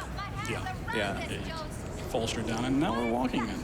But yeah, the Great Stone, or the Great Circle, to talk more about, if you haven't played the game, the Great Circle just refers to all of these spots that of like notoriety around the world that if you drew a straight circle through, would make a perfect circle, which I don't know how accurate that is. But every place along that line has like their own little stone. There's like 17 to 20 of them. And the Nazis at this point have like 15 of them. One of the ones is here, one's in Sukhothai, which we'll get to later. But yeah, coming out here to find a stone, and the stone's actually what teleports. Yo, the big microwave raid.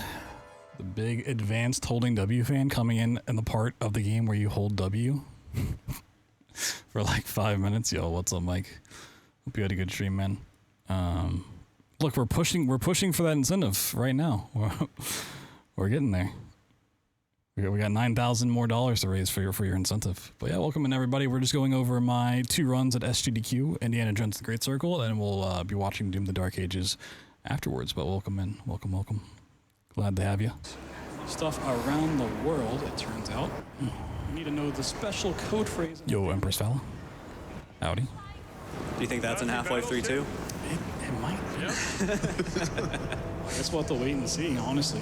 Any day now, surely. Yeah, for sure.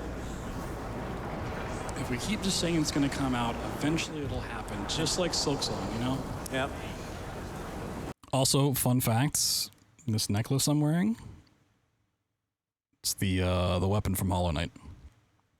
So I didn't just bring up Silksong for no reason, but I don't think anyone can tell on camera what that actually is. Just one day. One day. So we have a little bit more walking with Gina. Like I said, unfortunately, even if we could find a skip, it probably wouldn't let us bypass this part. So before we actually get into the ship proper, we got time for some more donations.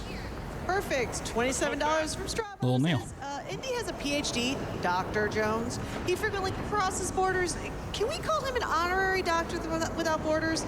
Totally not authorized, but happy B-Day from the community, BT. Thank you. We also have $10. It's me. Whoa. Watching the Indy run is making me excited. The Strombo? Load up my copy and play. Way to go, BloodThunder. Thank you so much for those donations. Again, we are at $16,000 of those $25,000 to get to that incentive. But again, friends, we are running out of time. Do not wait to the last second. Wait, what? I'll never forgive Deadpool for Silksong. Is this over the one Gamescom showcase where like they mentioned Silksong and then showed the Deadpool game?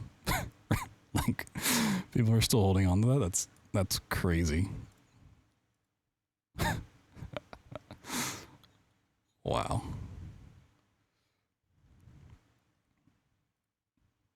We want to see that incentive met. Exclamation point, donate in chat, and put your donations towards the Avowed incentive. Whoa. So unfortunately, this cutscene, for some reason, you just can't skip. The way the game works is that once you've watched the cutscene once and you have that in a save file, you can skip it on your next playthrough, which actually may come into play at the end of this run, because I never have to transfer save files from. Yeah, so this is me going back to talking about like the stuff in the intro where I just potentially didn't have the final cutscene set up. It would have been kind of fun to watch, but you know, luckily it worked out. But this is why I'm bringing this up, because I was like, there's a potential that we need to talk about it. So One see to the next. We were having some issues behind the scenes, so there may be one cutscene later on that we actually do have to watch.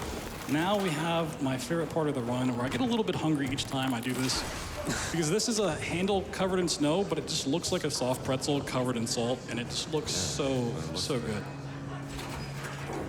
Yeah? Pretzel wheel. So actually a big like critical story moment comes up, especially for Gina. He's right. We find her sister here. Not alive, unfortunately. She, much like everyone else on the ship at this point, is just completely frozen solid. Despite the fact that there's so much room to fit through, Indy feels the need to be a little bit of a macho man. Oh, dang, that's a pretzel. He needs help.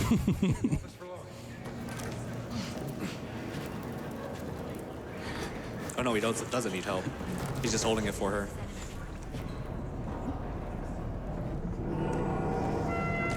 So yeah, now Gina's going to go on a little bit of a rampage, start attacking people, and we need to go up this ladder, but they're coming down, so let's make sure we're out of the way. Nice bottle smash. He is still alive. Okay. Hello. All right. Oh. He actually does a ton of damage here to me. Like, holy. There is actually an out of bounds that I found here. Unfortunately, it's actually slower to do that than to just run through here normally. And it didn't really leave a whole lot, so. I love that you bump into the guy and then instead of saying pardon me, you just whack him in the face a couple times. I mean, when they're a Nazi, it's what you gotta do. For sure, for sure.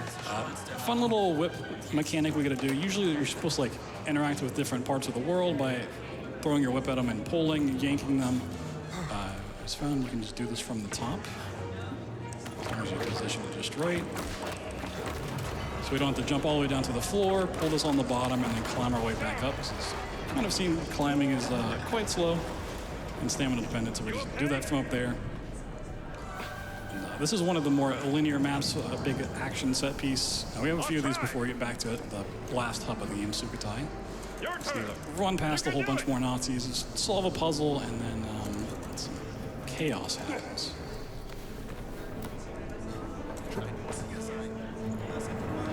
They might shoot at me, but for the most part, they really... Yeah, this game takes place after Temple, but before As Raiders. long as we take the same path every time, we should work. I thought about talking about the timeline stuff, but it just wasn't really worth bringing up, honestly. And the execution that sometimes we can get one or two aggroed onto us, just like that, but they're far enough away that they can't hurt us. Now this is a cool puzzle, but luckily you can also just remember the solution. Grabbing that for some XP.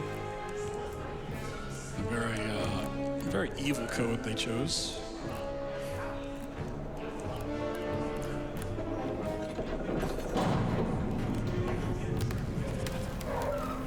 Slow the door, get a little bit more XP, and then head up to the top and find the next stone. Unfortunately, Yeah, Crystal Skull's much later because it has Shia LaBeouf in it. Yeah, and through the power of cutscenes, we go from Indiana Jones to an Uncharted cutscene, as you'll see here. Like, what's going on? Yeah, when you start skipping cutscenes, it's like, what is actually happening in this game? I mean, even if you don't skip cutscenes, it's like, what's happening in this game? But a little bit more so this way. We're gonna get split up a little bit. Next is Snow Scorpions. There's no way she didn't get hit by that. Okay, I refute, like... We're gonna need a bigger pretzel. Also, unfortunately, even if we could find like a big out of bounds for this level, there's like 4 different ships. So every time we're like going through a load screen, we're actually going to a different map entirely. So if we get like really far outside the map, you just can't really progress that way. Yeah, and this level in particular, like, we're just gated by Gina because while we're doing all the climbing here, she's running along in a separate route. So we're literally gonna climb up here and then wait for like 10, 15 seconds for her to club this Nazi over the head. Okay, Bobby, question for you. What's up? Where in the world do you think we're going to next, if you had to take a crack at it? He goes all over the world, right? Any place in the world. Could be Minneapolis. It could be Minneapolis. I mean, we're here now. And he's technically here now. Is Harrison Ford here? Is there Harrison Ford in the building? How wild would it have been if we actually had Harrison Ford show up on stage? Surprisingly, Shanghai. Just like that, we spoke of the secret code word, which I believe is like Earth Shatter or something like that, Anadamic, and it's teleported us to Shanghai. Yeah, right in the middle of a bombing run, huh? Yeah, so it's another big action sequence that you really throw them in here back to back. We still look kind of gated by Gina here, unfortunately, especially at the end, as you'll see. Just gonna a little bit of a break, but There is one little climbing skip found for this section that actually speeds Gina up quite a bit. It was found by Zumo. Yeah, shout out to anyone who's like put in time trying to break this game. I know early on it was myself and Matt really putting in a lot of the work on release. We found a lot of the same skips actually, but anyone who's been a part of the community, thank you for helping to find these skips. Lots of people came in and contributed. All right, so this is kind of the skip here. Is we want to mantle up on that little wooden support beam, kind of extruding out, and then we sprint off, whip, and then do a tricky jump there. Very nice. First try. And then we do a full coyote jump across here, whip this down, and then this saves like a minute and a half of Gina saying, oh, look at that plane, take a picture of that plane and all of that, which we just don't have time for. We don't want to talk to you, sorry. Yeah, there's this big part where you're like stuck at a door and she's just kind of explaining stuff before you can continue, but... Oh wait, don't I die here afterwards? It doesn't matter how fast we finish this part because we're just waiting for Gina to run over here. There's actually some like really cool little time saves. If we could ever find a way to speed Gina up, we're just going to do a small one. Yeah, I just got a little too ahead of myself there. Just a little bit. Also, what a weird way to respawn. You respawn facing the other way. So, yep, sprint sliding off of things lets you go a little bit further, so that's what happens there. I love how that gets a clap. Where it fell in the fire, you can jump over to this ledge with a really specific jump, but it's not worth going for because if you mess it up, you lose time. If you make it, you're not saving any time, so... So do you do the quit out here? No, you don't do the quit out. Okay. Yeah. So there's a quit out that some runners do there, and we're not even sure if it actually helps. We think it might speed up Gina a little bit, but you're waiting here forever, so either way. So just look on this horizon. You're going to see Gina run over. She's got to get in the plane before we can do that, so we have plenty of time for donations at this moment.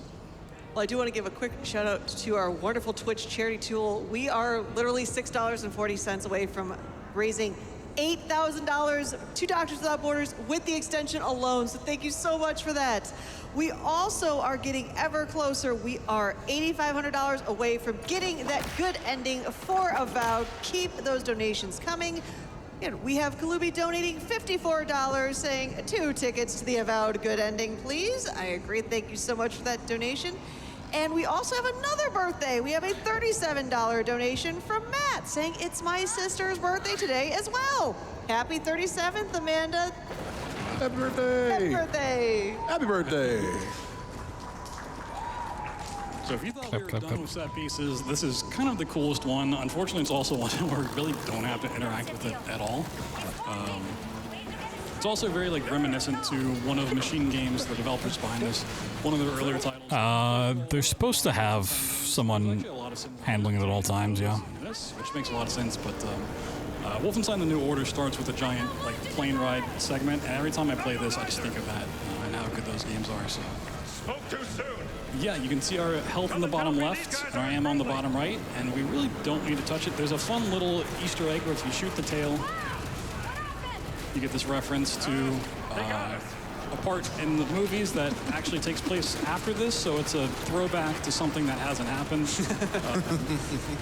But yeah, we're just gonna let Gina pilot us to the end before we get a new airship, so we got some more birthdays to talk about maybe.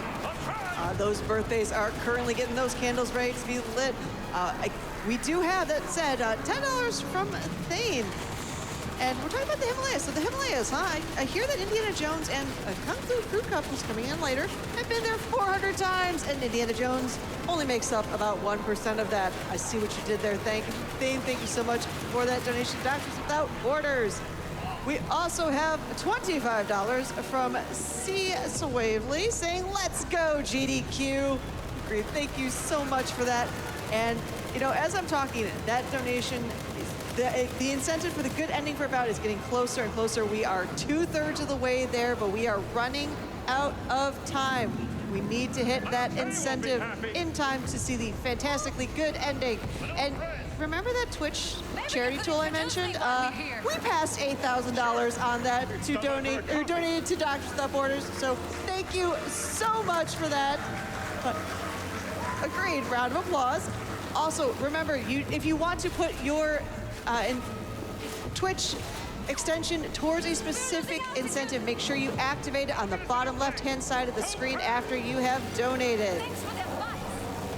That was perfect amount of time because now we're going to get a brand new plane, but just jumping off here.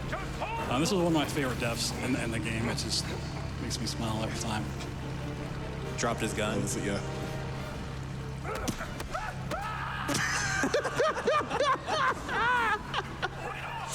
Bye. This is our plane now. What a horrible way to go out. We just need to wait for Keenan to jump on over. One thing I want to point out. It like makes no sense. You can hear them screaming for that long, but it's great. I mean, there's 3 of them, but I kind of forget. He always talks about old friends in every map we go through. He's talking about Antonio's old friend. He talks about his old friend here. It talks about having an old friend back in the Himalayas. He's got a lot of friends all over the place. There's also, if anyone can ever inform me on what it means, playing through this casually, Indiana Jones at one time just yelled out "duck soup." I don't know if that's a famous catchphrase of his. I couldn't find anything on it, so if anyone knows the lore behind duck soup, please let me know. Everyone who commented towards this afterwards sent me like an AI response they got from like Google. They're like, "Oh yeah, clearly it means this," and it's like an AI, like this is what AI found. I was like, "All right, go fuck yourself." Yeah, everyone's just like, "Oh yeah, of course I knew a duck soup, man. I was around in the 30s when that was the hip lingo." That it's like, yeah.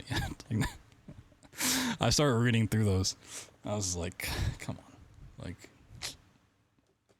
thank you for telling me what it means, finding it eventually, but like, to sit there and pretend like you knew this hip lingo from the 30s, just off the top of your head. Like, what are we doing here? But yeah, we're not quite in Sukhothai just yet, where we're going for kind of our last. Duck Soup is a movie by the Marx Bros. Hotel leading into, which is a pretty cool skip. We're gonna actually grab some fruit and some bread here, because while we don't need it for this part, we're kind of setting up for the end of the game. It's a Marx Bros film. Marx Bros film. Stuff.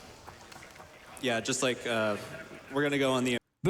You see this comment like on so many things. Isn't duck soup an old timey phrase meaning easy? This is 100% just copied from AI.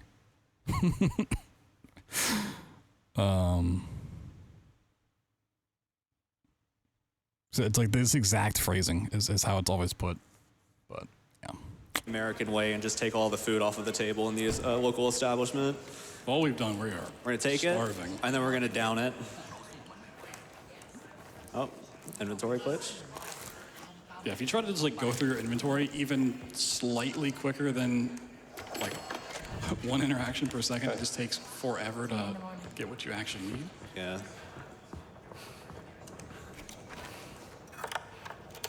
Then we're gonna take the rest of the food in our room because, like he said, we're setting up for literally the rest of the game right here. So the cool little skip here is we position ourselves here, pull up the camera, and then aim in while mantling here, and then that just gets us an extra little distance. And then we drop down, and this skips a whole set piece of the hotel that we're in, getting sieged by local gangsters or whatever. Yeah, this is actually one that, like, I love this skip because of what it does, but I'm also annoyed because I found a completely different version of this same skip when it came out that involves like running all the way over to here instead of just taking the boat, and you get to see the NPC's T-pose, and that's great. And then Matt found that way. It's like, oh, it's faster, we gotta do it, but yeah. Yeah, that area is completely covered in death planes.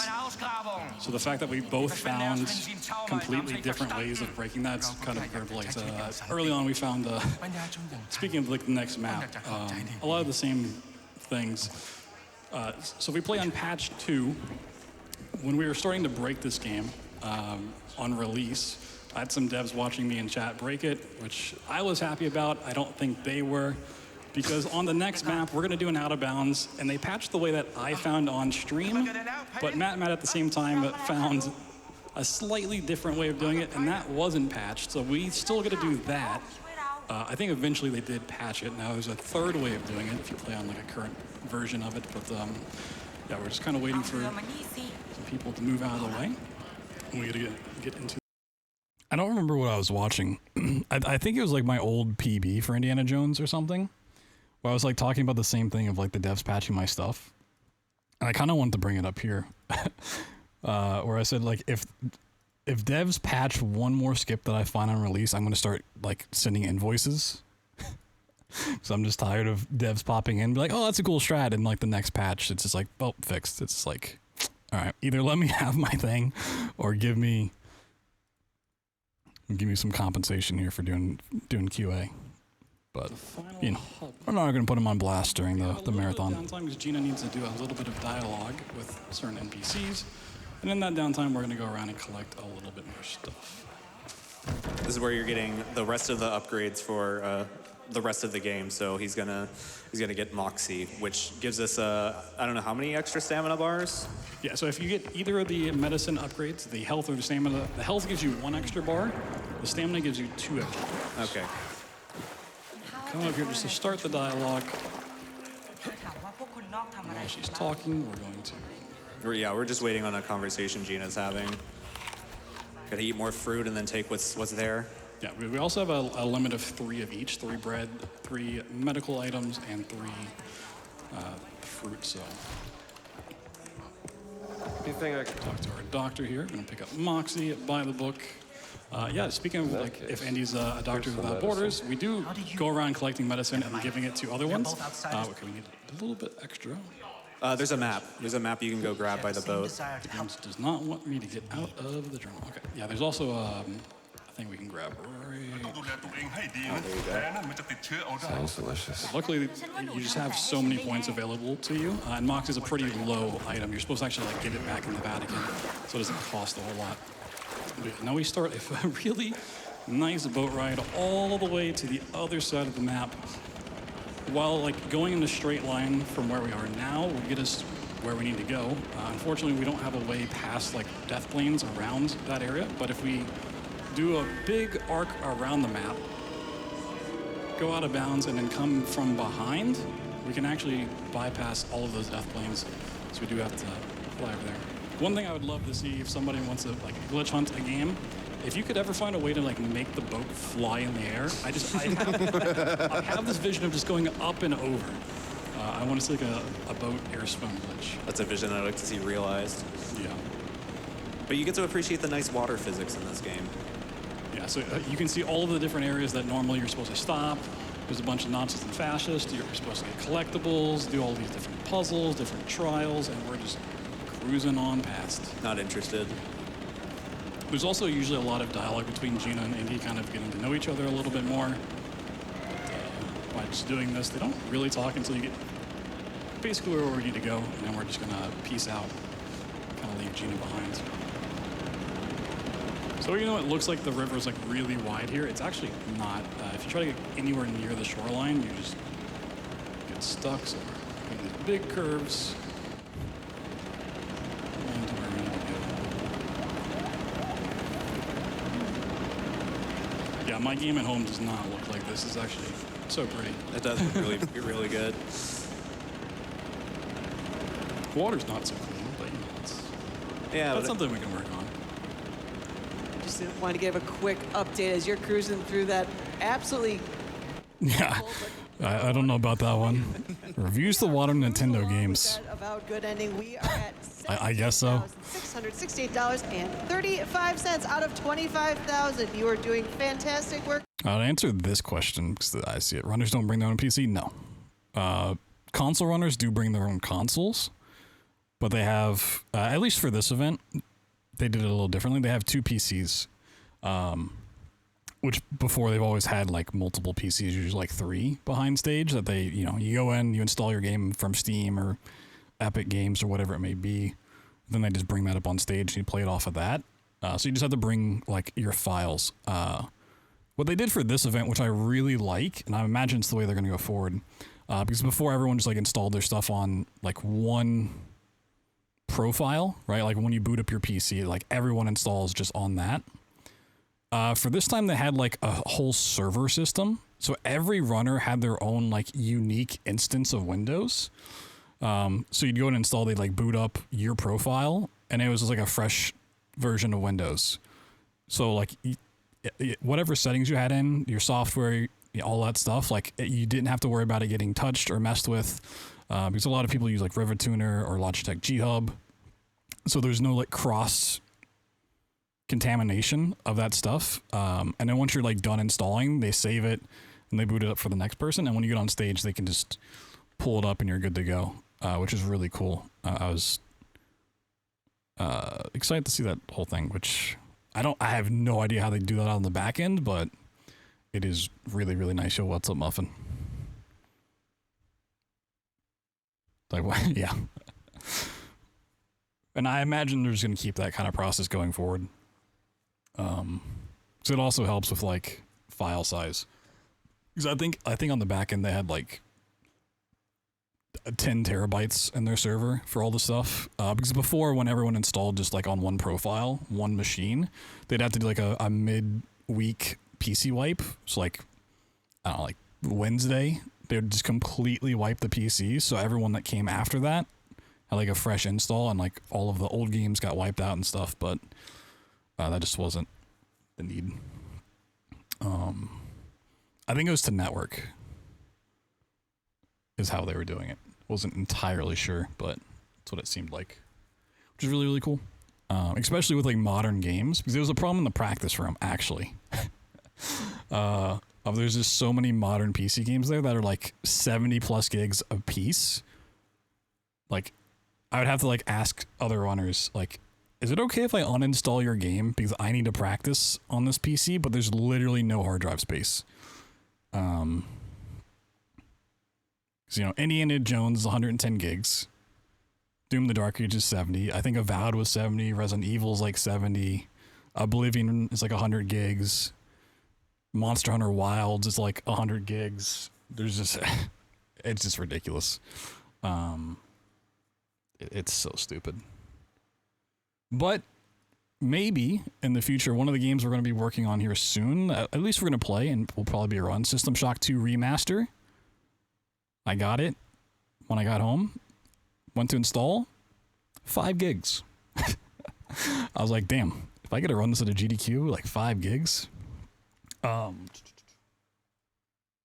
So before the event, because I was thinking like how long it usually takes to install these stupidly massive file sizes of 110 gigs, especially with down patching, because you have to bring 2 copies of the game, right? Not to do this for Indy and Doom. On my like external SSD that I've had forever, it would legitimately take 30 minutes to like transfer one of those, and I have to do that twice for each game. I went out and bought a external NVMe drive with like the correct speeds. So this transfers like a gig per second. It's 500 gigs in total. Between Indiana Jones and Doom, this is filled with 400 gigs of games of the 500 I have available. Like, that's how ridiculous modern PC is. So shout outs to NVMe drives. Super cheap external stuff.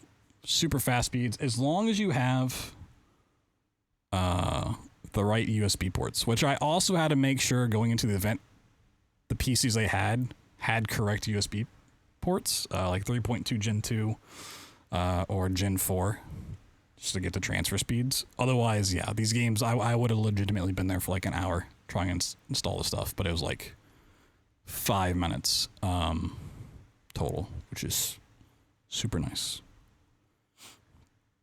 USB-C, yes. So it's got a USB-C out. Ports aside the transfer rate, yeah, exactly. It was the problem I had like setting this up initially, because I was like, I know the NVMe and the enclosure can reach these speeds, but I just like was not getting the transfer speeds beforehand, and then I just like swapped around my USB ports back here, and it eventually hit. But yeah, you know, if you're trying to transfer large files for a GDQ, like this together, I got for like $60, maybe 50, $60 on sale.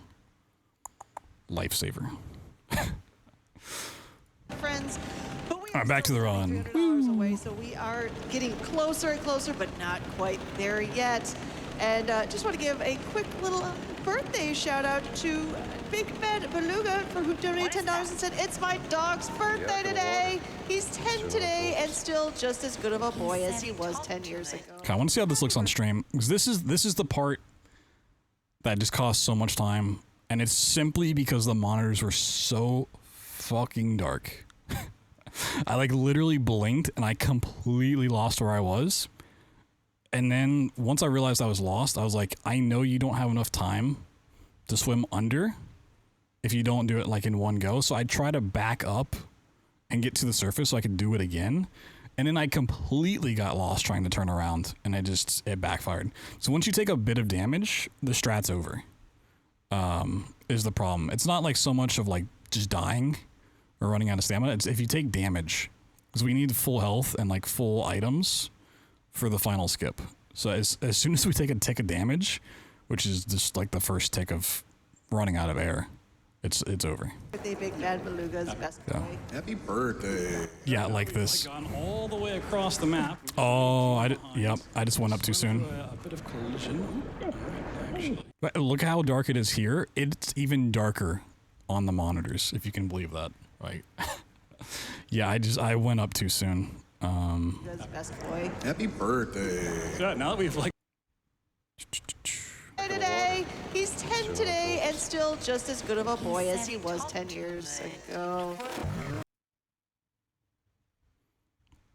Let's go through.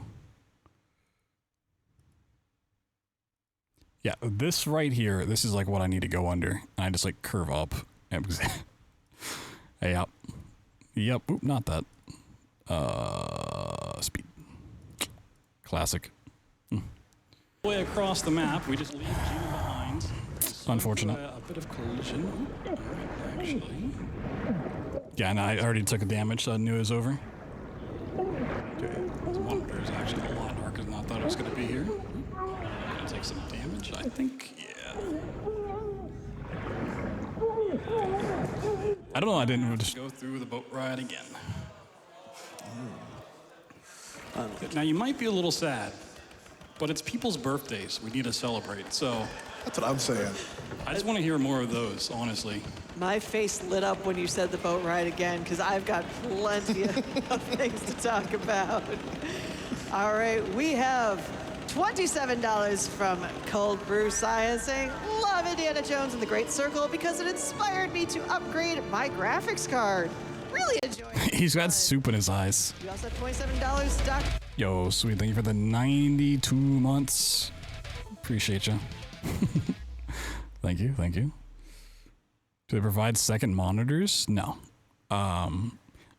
In certain situations, like if you're doing a bingo thing, they have like little small tablet setups. But you're only on one monitor. You do have to request a high refresh rate. If you want anything over 60, you do have to request it, which personally, I find really dumb. I understand why they can't do it for like co-op runs or races because it's like a capture card limitation. But honestly, I think every solo run, unless you want a low refresh monitor for whatever reason, I'm not sure why that's not just been the standard. It's been multiple events now where you have to specifically request a high refresh rate monitor. And it's always just like a nice thing to have. Even if you don't necessarily need it for the tricks. Like we don't really need a high refresh rate monitor for Indy. But once you're used to playing at like 144, going down to a 60 hertz monitor is like, it may not stop you from running the game, but it's just going to be a worse experience. Yo, Therion with the 18 a month, appreciate you. Screwing with GPU drivers. I mean, with like the instance and stuff, it like shouldn't it be a problem anymore? I don't know how that works with their like their whole network setup and everything, but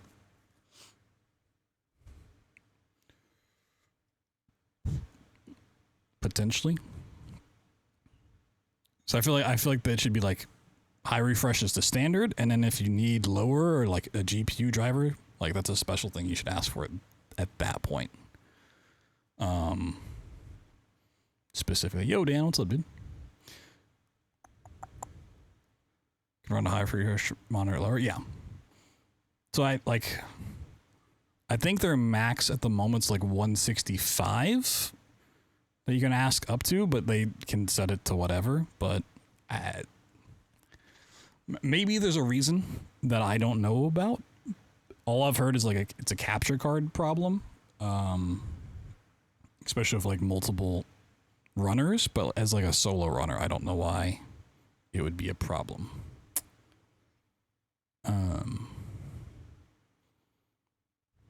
Up orders from TK. Get her done, BloodThunder, and let's get that avowed incentive. Thank you so much. Xanatol has donated $100 saying, GDQ hype.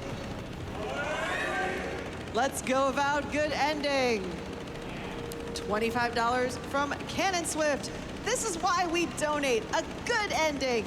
But the catch is this doesn't end like MSF. There are no bounds. A man died and you're celebrating. For the world. Yeah, it happens sometimes. We also have Sarah donating $25 saying the good ending includes romancing Kai, right? Right? Well, donating either way. Thank you so much, everybody, for that. Again, as a reminder, we're almost at $18,000 of this incentive. Y'all are cooking. Absolutely fantastic job so far. Keep going. We are getting closer and closer. And, you know, every single donation towards that not only gets us closer to the Beat Saber milestone, but it also gets us closer to $100,000 on day one of Summer Games Done Quick. So I want to see that met. I think BloodThunder and crew would like to see that met pretty soon. Oh, absolutely. Just a thought. We also have, actually, you know, we have a separate train going on. We have some $5 donation trains also cooking. We have $5 from Ducky saying, no ticket, got one for the $5 train. I agree. I'm always a fan of trains, boats, planes, automobiles, and everything else that we can see with these fantastic graphics here. We have $5 from V-Storm Courage saying, greetings from Sicily. Not everybody is greetings from Germany, friends. We have Sicily representing as well. Sir told us. All right, take two this time. Hopefully I can see where I'm going. Just need to go under. Just swim straight through some concrete, don't mind us. Yeah. So because we're very prepared for the end of the map. We don't want to lose any health. We don't want to lose any of our food along the way, which is why we had to kind of restart because Indy will soon start taking damage if it runs out of air, which makes sense, but is unfortunate for us. So I don't think.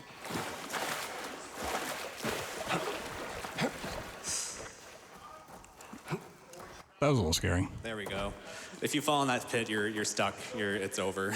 Yeah, it's also a reload checkpoint. We're actually going to lower the frame rate here as well because for some reason that allows us to just kind of run up a straight line. And yeah, we are now fully outside the map. If you can't tell from just all of the weird collision going on, we still get to enjoy the nice scenery. But yeah, we're just looping around the backside so we can hit the final part. In this, what's supposed to happen is Voss shows up as he always does, but this time he actually takes Gina as well. So at the end of this map, Gina is no longer our companion. She is captured, and Locust, the big Nephilim, played by Tony Todd, shows up and says, oh, you actually care more about Gina than the Great Circle. You're trying to like help us, so I'm gonna be your friend and go with you. Doesn't he say like, I will help you find woman or something? Something along those lines, yeah. Yeah. This guy cheating. Take any damage on this either. Wee. So there is some stuff we can get on the next map, but we really don't want to have to do that because it's going to mess with enemy timings. And if I am not careful and I run towards this waterfall, the game's going to auto-kill us, but you're supposed to come through this part of the game and hit the trigger. And that just completely bypasses every single quest. And Sukhothai, the third hub. Yeah, we have one map left.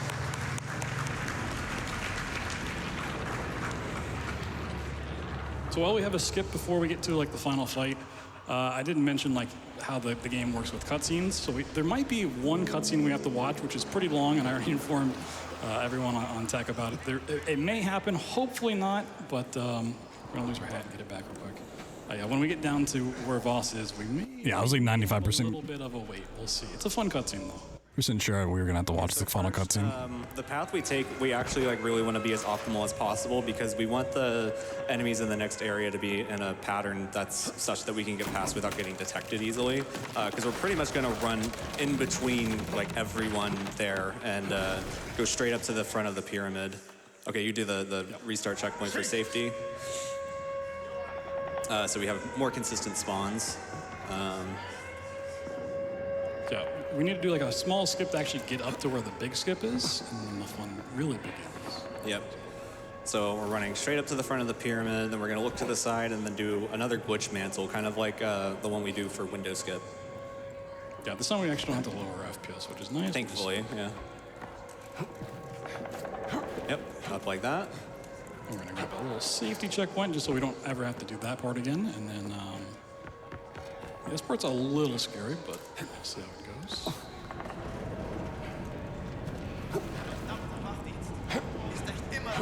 So we're jumping up on some invisible ledges here, and now we're stuck in this beam.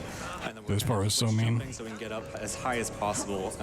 And then we're kind of setting up, like lining up our crosshair in such a way where we jump up and we tap W or forward to stand on an invisible wedge. This is probably like one of the hardest things in the run. Yeah, Andy does not like standing on this ledge. Yeah, and it feels very, very random. So it usually takes a couple of tries, but we'll get there. But once we get up, we're gonna turn to the right and then mantle around a death trigger, and then we'll be out of bounds. Also, these enemies have guns, but because we're up here, they just like to throw stuff at it instead. Which is nice, because otherwise we'd have to actually take them out. There you go. Oh, almost. Yeah, even when you get up there, sometimes the game will just bump you out. You can kind of see he stands for a second and then gets pushed back. There's no good setup for this. Like, I also think it's somewhat frame rate dependent, but it's like hard to confirm that. Oh, this is. So once we get past this part, it's also still very scary. It's not so much like the height. It's like whether the game lets you stand there. It's like that little like bump out. I think that's frame rate dependent. Another kind of annoying thing is when they throw stuff at us that actually like kind of offsets our position. But there's not really a lot of info on this trick, Stuck out of the unfortunately. beam here.